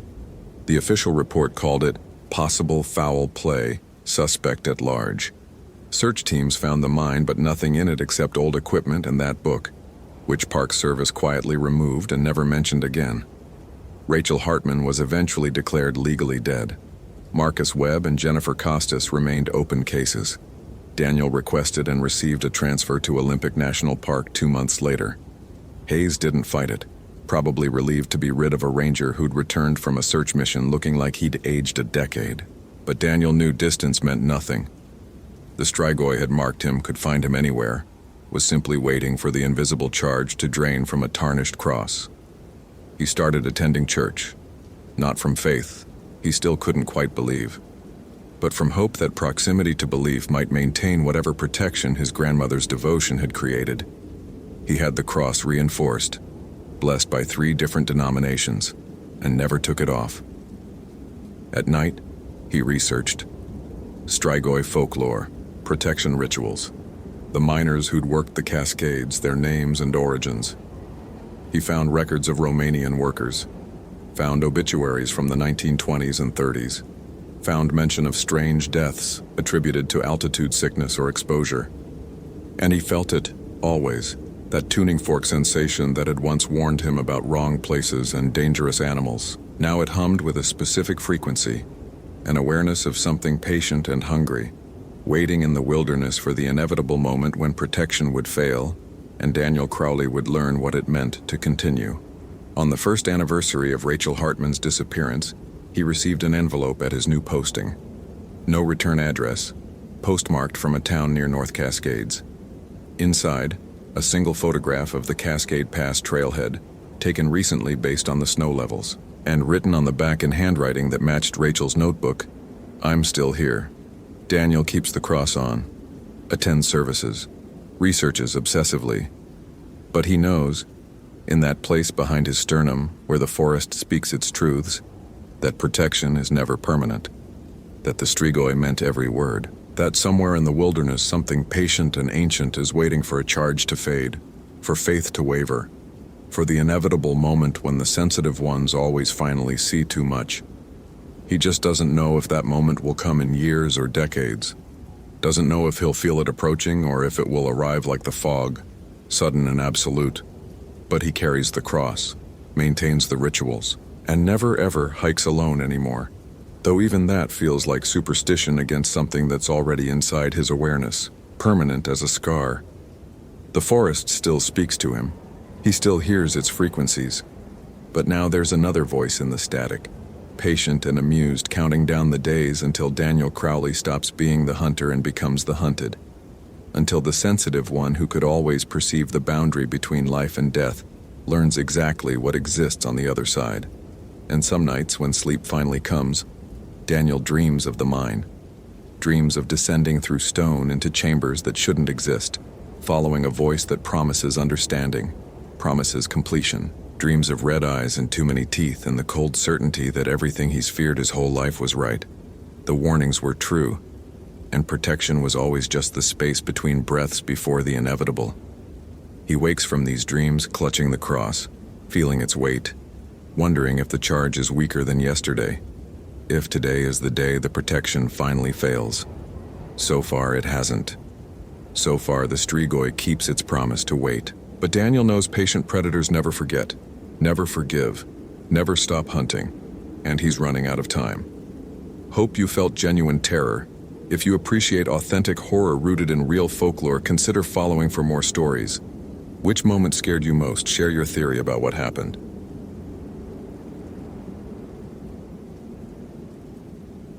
Rob Henderson had stopped questioning the forest 20 years ago. That was his first mistake. The morning of October 14, 2007 began like any of the 7,000 mornings before it. Coffee at 5:47 a.m., weather check at 6:15, patrol truck inspection at 6:30. The Olympic National Park Southwestern District knew his patterns better than his ex-wife ever had.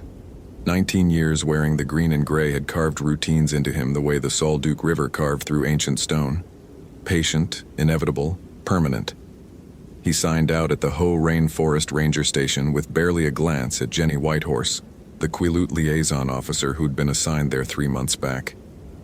She watched him with that unsettling intensity some of the tribal staff had, like she could see the forest breathing through the walls. "Henderson," she said as he shouldered his pack, "you heading up to check on that research camp? Crawford's site?" "Yeah, 4 days overdue on her check-in." He adjusted the Motorola radio on his belt, the weight familiar as his own spine. Probably just dead batteries. These grad students never pack enough spares. Jenny's fingers drummed against her desk, a rhythm that didn't match anything playing on her computer speakers. The Crawford woman. What was she studying? Nurse log decomposition rates, fungal succession patterns, something about mycorrhizal networks. Rob shrugged. "Above my pay grade. I just make sure they don't start forest fires or fall off cliffs." "She ask you about any of the traditional sites up there?" "Traditional sites?" "Old growth groves, the ones with the cultural modifications." Jenny's eyes hadn't left his face. "The witness trees." Rob felt the familiar tightness in his shoulders that came whenever the conversation drifted into what he privately called the mythology zone. "Look, Jenny, I respect your heritage and all that, but I've got 12 miles to cover before the weather turns. If she violated any cultural protection protocols, we'll address it in the report. Just watch yourself up there, Henderson." Jenny turned back to her screen, but her reflection in the monitor was still staring at him. "That section of the Hoh, it's old, really old. Grandmother trees. And not all of them are happy about the attention." Rob managed not to roll his eyes until he was outside. The October sky hung low and gray over the temperate rainforest, that particular shade of Pacific Northwest overcast that could mean drizzle or downpour without warning. The trailhead thermometer read 47 degrees. He logged the reading in his notebook, an analog habit from before the Park Service went digital, one he'd never shaken. Some things you wanted in ink and paper, immune to battery failure. The Hoh Rainforest Trail stretched east into green twilight. Rob had walked this path hundreds of times, knew every root hump and mudslick, every cathedral grove of Sitka spruce rising 200 feet into the mist. Nurse logs thick as cars lay decomposing under blankets of moss that glowed almost fluorescent in the filtered light. The air tasted of rot and growth, that peculiar smell of things dying and being born in the same breath. Melissa Crawford's research site sat 3 miles in, just past the junction with the Salduke Divide Trail at approximately 2,400 feet elevation. Rob's Garmin GPS, a clunky yellow brick compared to what would come later, but cutting edge for 2007, showed him making good time. The trail was empty. Mid-October weekday meant tourist season was dead, which was how he liked it. He'd met Melissa once briefly when she'd pulled her permit 6 weeks back. 26, earnest, one of those intense academic types who talked about soil chemistry like it was poetry. University of Washington doctoral candidate. Her faculty advisor had signed off on everything, all the paperwork pristine. She'd seemed competent enough, experienced with backcountry camping.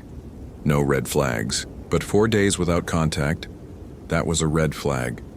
Especially when the weather had been clear and her satellite check-in dates were marked in the permit log with the kind of precision that suggested she wasn't the flaky type. The forest pressed close on both sides, Hemlocks and cedars so thick the trail felt like a tunnel boring through green flesh. Somewhere overhead, a raven made a sound like wet wood splitting. Rob's boots found their rhythm, the automatic pace of a man who'd walked 10,000 miles on trails like this. His mind wandered to the report he'd have to file, the probability that this would turn into a full SAR deployment if she wasn't just sleeping off food poisoning in her tent. He almost missed the first marker. It was Melissa's, had to be. Orange surveyor's tape tied around a hemlock trunk, about chest height. Standard practice for marking research sites, but there was something else tied there too. Something that made Rob stop. A small bundle of cedar bark, woven in a tight spiral pattern, hung from the same branch.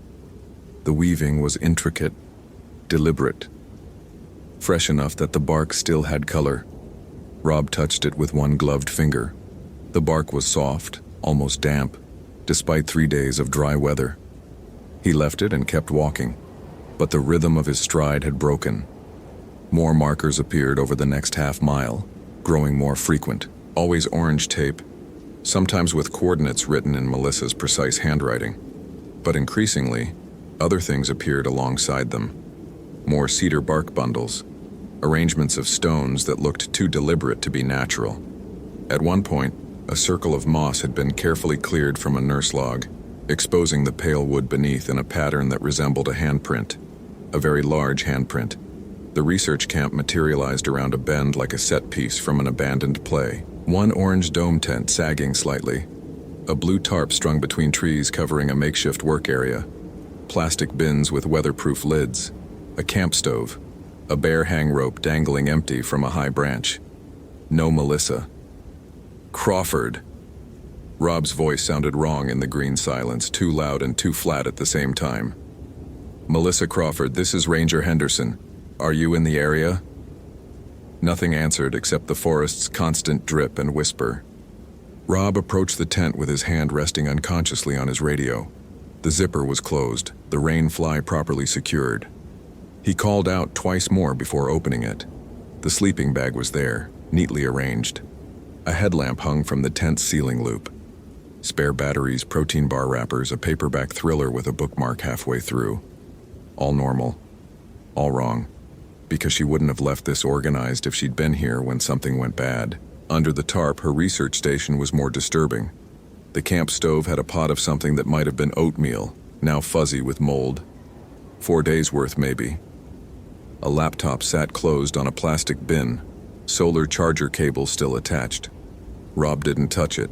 Evidence protocols if this went to search and rescue or worse. But her field notebooks were right there. 3 spiral-bound books, stacked with the methodical care of someone who understood data was sacred.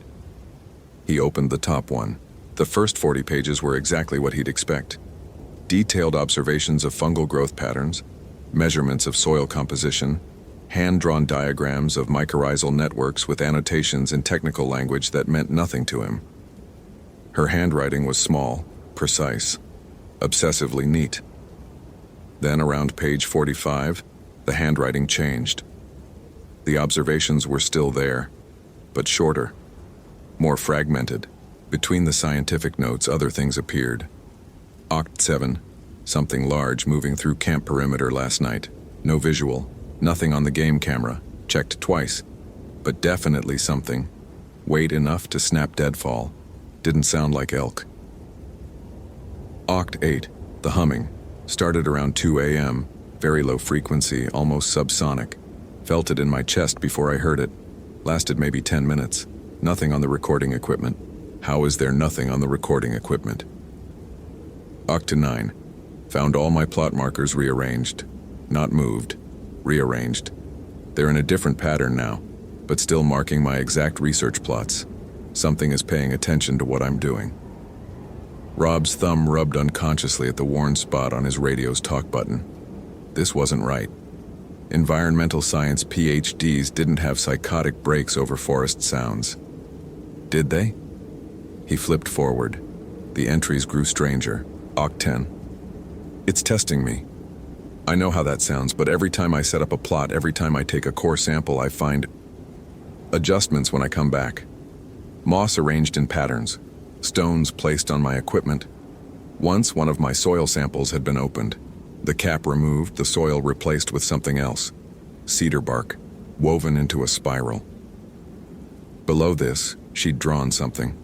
A rough sketch of what looked like a large woven basket, cone-shaped, with a wide rim. The drawing was hasty, dark, pressed so hard the pencil had torn through the paper in places. Oct 11. I know what I did. The bark. I shouldn't have taken it from the witness tree. Jenny tried to warn me. Not directly, she couldn't, regulations or whatever. But she tried. The tree with the cultural modifications, the one with the old scars. I just wanted a small sample to compare the chemical composition with the surrounding... Christ, I sound like I'm justifying theft. That's what it was, theft. And something knows. The humming is every night now, closer, and I've started to smell something when it happens. Not decay exactly, more like very old wood, cedar that's been wet for a long time, and something else underneath, something that makes my hindbrain scream. The last entry was dated October 12th, 2 days ago. It's testing me, waiting to see if I'll return what I took, or if I'm just another greedy person who takes without asking. I found the bark bundle I cut hanging from my tent skyline this morning. How the fuck did it get there? I burned it. I know I burned it 3 days ago, watched it turn to ash in my camp stove, but there it was, perfectly intact, hanging exactly at eye level so I couldn't miss it. The humming started before dawn. I could hear it breathing this time. Something that big, breathing that low, rhythmic. I think it was standing about 30 feet from my tent. I didn't look. I just lay there until sunrise. I'm leaving today. I don't care about the research, don't care about my PhD. I'll come back with a tribal elder, with Jenny, with whoever I need to bring to make this right. I'll perform whatever ceremony or apology they require, but I need to get out first. If anyone finds this, the witness tree is approximately 400 meters northeast of this camp, bearing 045 degrees. The bark I took is in the small cedar box in my pack's top pocket. Return it, with respect, and don't go looking for what lives in the deep groves. It's old, and it remembers when humans knew better than to take without asking. The entry ended there, mid-page. The rest of the notebook was blank. Rob set it down carefully, his hands steadier than they had any right to be. 20 years of practice ignoring the parts of the forest that didn't fit into his understanding. 20 years of rational explanations for missing hikers, of logical reasons for unexplained sounds, of weather and wildlife and human error accounting for everything that happened under the green canopy. 20 years of being wrong. He keyed his radio. Station, this is Henderson. I'm at the Crawford research site. Subject is not present. Camp appears abandoned as of 2 days ago. No signs of struggle, but... He paused, weighing his words. Situation is unusual. I'm going to do a preliminary search of the immediate area, then I'll need to request SAR protocols if I don't locate her within the hour. Static. Then Jenny's voice. Copy, Henderson. What makes it unusual? Field notes indicate subject was experiencing stress, possibly disorientation. I'll know more after the search. Henderson. Jenny's voice had changed. Did she mention the witness trees? He looked at the notebook. Yeah, she did. The silence stretched so long Rob thought he'd lost the signal. Then, don't go looking for what she found. Get back to the station. We'll send a proper team. I'm already here, Jenny. Standard protocol is to conduct initial search before escalating. Protocol doesn't cover everything that lives in the old growth, Henderson. Radio check at 15-minute intervals, he said, and released the talk button before she could argue. The bearing was simple enough. 45 degrees northeast, 400 meters. Rob's compass was military surplus, accurate and reliable. The Garmin GPS backed it up, though he trusted the compass more. Batteries failed, satellites lost signal, but magnetism was honest. He left the camp and started into the trackless forest. Here, away from the maintained trail, the hoe revealed its true nature. This wasn't the gentle postcard version tourists photographed. This was the primordial thing beneath, the green machine that had been growing since before humans crossed the land bridge. Nurse logs the size of buses, so covered in moss and ferns they looked like topographical features rather than dead trees. Hemlocks twisted in impossible spirals, following light that filtered down through 200 feet of canopy. Everything dripped. Everything rotted. Everything grew. The witness tree found him as much as he found it. It stood in a small clearing, though clearing wasn't quite right, more like a space the forest had agreed to leave open. A western red cedar, old growth, maybe 8 feet in diameter at the base. The trunk showed scars from traditional bark harvesting, long vertical strips that had healed over decades or centuries ago. The Quileute and other coastal peoples had practiced sustainable bark harvesting for thousands of years, taking only what they needed, always leaving the tree alive. But one scar was fresh, recent, crude. Someone, Melissa, had cut away a section of bark without the knowledge or respect the practice required. The wound wept sap, amber against the reddish bark, and hanging from a low branch, exactly at eye level, was Melissa Crawford's green backpack. Rob approached it slowly, every instinct from 20 years of backcountry work suddenly awake and screaming. The pack hung by one strap, swaying slightly despite no wind. He reached for it with hands that wanted to shake and wouldn't be allowed to. Not yet. Not until he was somewhere with walls and electric lights and other people. The pack was heavy. Melissa's name was written in Sharpie on the top flap. Rob lowered it to the moss and opened it. Everything was there. Satellite phone, GPS unit, water bottles, first aid kit, the small cedar box she'd mentioned, containing a spiral of bark that practically hummed with wrongness. Everything you'd need to hike out of the forest. Everything except the person who'd been carrying it. He keyed his radio. Station, Henderson. I've located Crawford's pack, approximately 400 meters northeast of her camp. No sign of Crawford herself. The pack appears to have been placed deliberately. Placed? Hanging from a tree. No signs of predation, no blood, no struggle. Just placed. Jenny's voice came through tight. Get out of there, right now. I need to establish a search perimeter. Henderson, listen to me.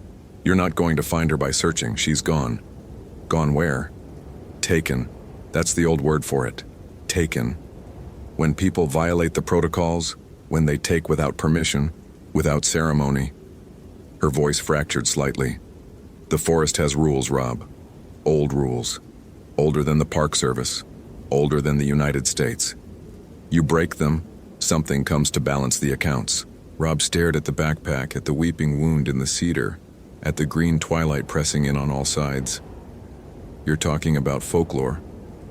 I'm talking about what my grandmother taught me, and what her grandmother taught her, going back to when these trees were young.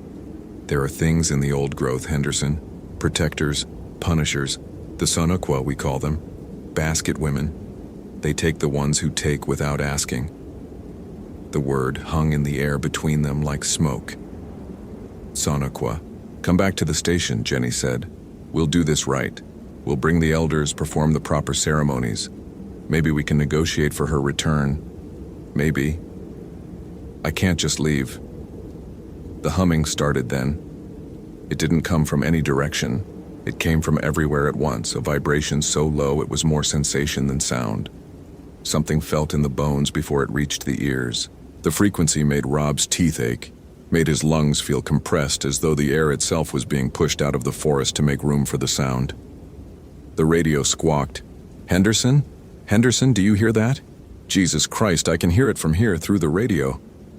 He dropped the radio, because standing at the edge of the clearing, so still he'd mistaken it for a moss-covered snag, was something that should not exist. The description his mind tried to assemble. Large, female-shaped but wrong, the proportions stretched and exaggerated. 8 feet tall, maybe 9. The skin, if it was skin, was dark, textured like old bark. Long hair hung in thick ropes, woven through with cedar boughs and moss. The face was broad, the lips pursed in a permanent expression somewhere between sorrow and hunger. And on its back, woven from cedar bark and sinew and things Rob couldn't identify, was a massive conical basket. The Sonequa, the basket woman. She didn't move, but Rob could hear her breathing, each exhalation producing that subsonic hum that made reality feel thin and negotiable. He couldn't move. 19 years of training, of emergency protocols, of practiced responses to every wilderness threat from grizzlies to hypothermia, and none of it had prepared him for this. His hand found his radio, fumbled it, raised it toward his mouth. The Sonequa's head tilted, considering him. When she spoke, it wasn't in any language Rob recognized, but somehow he understood the meaning beneath the sounds. "Why are you here, little ranger? This is not your dispute." Rob's mouth worked soundlessly. The rational part of his brain, that veteran voice that had guided him through 2 decades of wilderness emergencies, was screaming that this wasn't real, couldn't be real, was some combination of stress and bad air and shared hallucination with Crawford before she'd what? Vanished? Died? Been taken? "The woman who stole from my tree," the Sonequa continued, each word vibrating through Rob's chest cavity. "She is learning. Teaching is my purpose. Some learn quickly, others take longer." "Where is she?" Rob forced the words out. "Where's Melissa Crawford?" The basket woman gestured with one massive hand toward her back, toward the basket. From inside came a sound, rhythmic, wet, organic. Breathing, maybe, or something like it. "She is learning to ask before taking, learning that all gifts require exchange. She will emerge when the lesson is complete." The Sonequa took a step forward, and the ground seemed to accept her weight without compression, as though she was part of the forest's structure rather than something moving through it. "You, little ranger. You have walked my forest for many seasons. You have taken much. Knowledge, peace, the comfort of green growing things. What have you given in return?" I protect the forest. I'm a ranger. I keep people safe, keep the wilderness." "You protect nothing." The words were flat, absolute. "You walk through my trees and you do not see them. You hear my songs and you do not listen. You claim authority over what you do not understand." She moved closer, and Rob could smell her now. Ancient cedar, river stones, the sweet decay of nurse logs converting death into life. "For 19 years you have been a guest in my home. For 19 years you have not once asked permission, not once shown respect." Rob's back hit a tree. He hadn't realized he'd been backing up. "I didn't know. Ignorance is not innocence." The Sonequa was close enough now that Rob could see details he wished he couldn't. Her skin wasn't bark textured. It was actual bark, grown over something else, fused and living. Her eyes were dark as heartwood, ancient and patient and completely without mercy. "The woman in my basket took one thing without asking. You, little ranger, have taken thousands. Every thoughtless step. Every casual dismissal of what you could not explain. Every time you refused to see what the forest tried to show you." "What do you want?" Rob whispered. The Sonequa's lips curved, the expression nowhere near a smile. "What all teachers want. For the lesson to be learned." She reached for him. Rob ran. Training took over, that muscle memory of emergency response. He crashed through the undergrowth, no longer caring about trail etiquette or leaving traces. The Garmin GPS slapped against his chest. The radio blared Jenny's voice.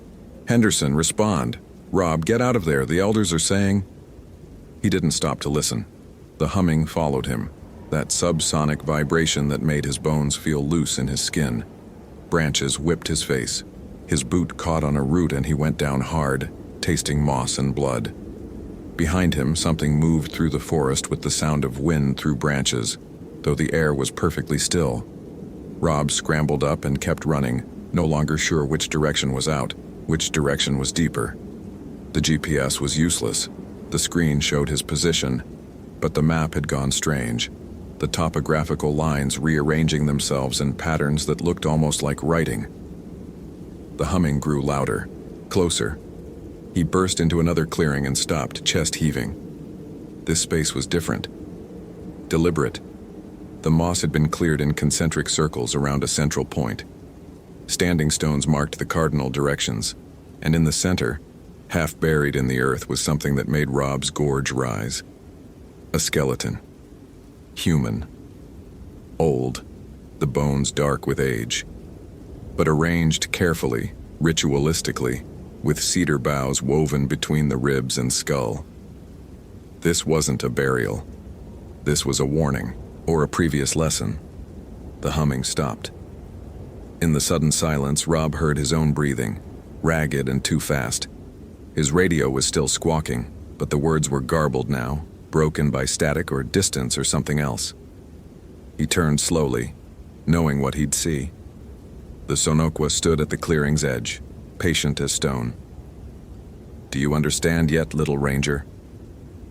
"Please," Rob said, and hated how his voice broke. "I'll leave. I'll never come back. I'll tell everyone to stay away, to respect." Words are wind. The basket woman moved into the clearing, and the standing stones seemed to lean toward her, like iron filings toward a magnet. Only action teaches. Only consequence educates. You will learn, as all who walk carelessly through my home must learn. She reached for him again, and this time Rob couldn't run. His legs had stopped obeying, locked in place by something that wasn't quite fear and wasn't quite understanding. Her hand, massive, bark-textured, surprisingly gentle, touched his shoulder. The world inverted. Rob found himself on his knees, though he didn't remember falling. The Sonoqua loomed over him, and she was opening the basket on her back, revealing a darkness that seemed deeper than any physical container should allow. From inside came sounds, whispers, weeping, the rustle of living things compressed into impossible spaces. "You will learn," she said, and lifted him easily, as though he weighed nothing. The basket's opening yawned before him. Inside, he could see Melissa Crawford, curled in a fetal position, her eyes open but unseeing, her lips moving in constant prayer or negotiation or apology. Around her, other shapes shifted. How many people had been taken over the years? How many who'd walked carelessly through the old growth without asking, without seeing? The Sonoqua began to lower him into the basket. And Rob Henderson, veteran ranger, 19 years of service, finally understood what Jenny had been trying to tell him. The forest wasn't background. It wasn't scenery. It wasn't a resource to be managed or a threat to be contained. It was alive, truly alive, in ways that preceded and superseded human categories. And it had guardians, protectors, teachers. He had been walking through their home his entire career without once asking permission. "I'm sorry," he whispered, and meant it with everything he had. "I'm sorry, I didn't see. But I see now. I see you. I see what you are, what you protect. Please, please, I'll do better. I'll teach others. The Sonoqua paused. Her dark eyes studied him, weighing something. Then, with a sound like wind through cedar boughs, she lowered him to the ground instead of into the basket. "Perhaps," she said, "you are not beyond teaching after all." She set him down in the moss, surprisingly gentle, and stepped back. Rob lay there shaking, his radio squawking forgotten beside him. The basket woman regarded him for a long moment, then turned and walked into the forest, taking Melissa Crawford and her other students with her. "Wait!" Rob struggled to his feet. "Melissa, you can't just..." The Sonoqua glanced back, and Rob felt the weight of centuries in that gaze. "She will emerge when her lesson is complete. Perhaps tomorrow. Perhaps next spring. Perhaps never. That depends on how quickly she learns." The basket woman's voice grew fainter, blending with the forest sounds. "And you, little ranger, you have been given a gift, the gift of sight. Do not waste it. Teach others to see. Teach them to ask. Teach them that all taking requires permission." Then she was gone, melting into the green twilight as though she'd never been solid at all.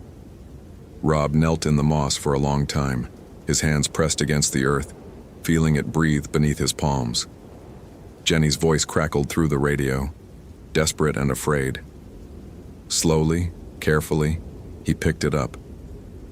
"Jenny," he said, his voice steady despite everything. "I'm coming back and I need to learn. Everything you tried to teach me, everything I was too stubborn to hear, I need to learn it now." The walk back took 3 hours. The forest was different now. Not different in itself, but different in how Rob saw it. Every tree was an individual. Every moss-covered log was a universe. Every sound carried meaning, if he learned to listen. The paths revealed themselves not as trails he'd memorized, but as routes the forest permitted him to take. He emerged at the ranger station as the October sun was setting, painting the western sky colors that had no names in English. Jenny met him at the door, her face unreadable. "You saw her," she said. "Not a question." "Yes. And she let you go." "She gave me a choice. Keep taking without asking or learn to see."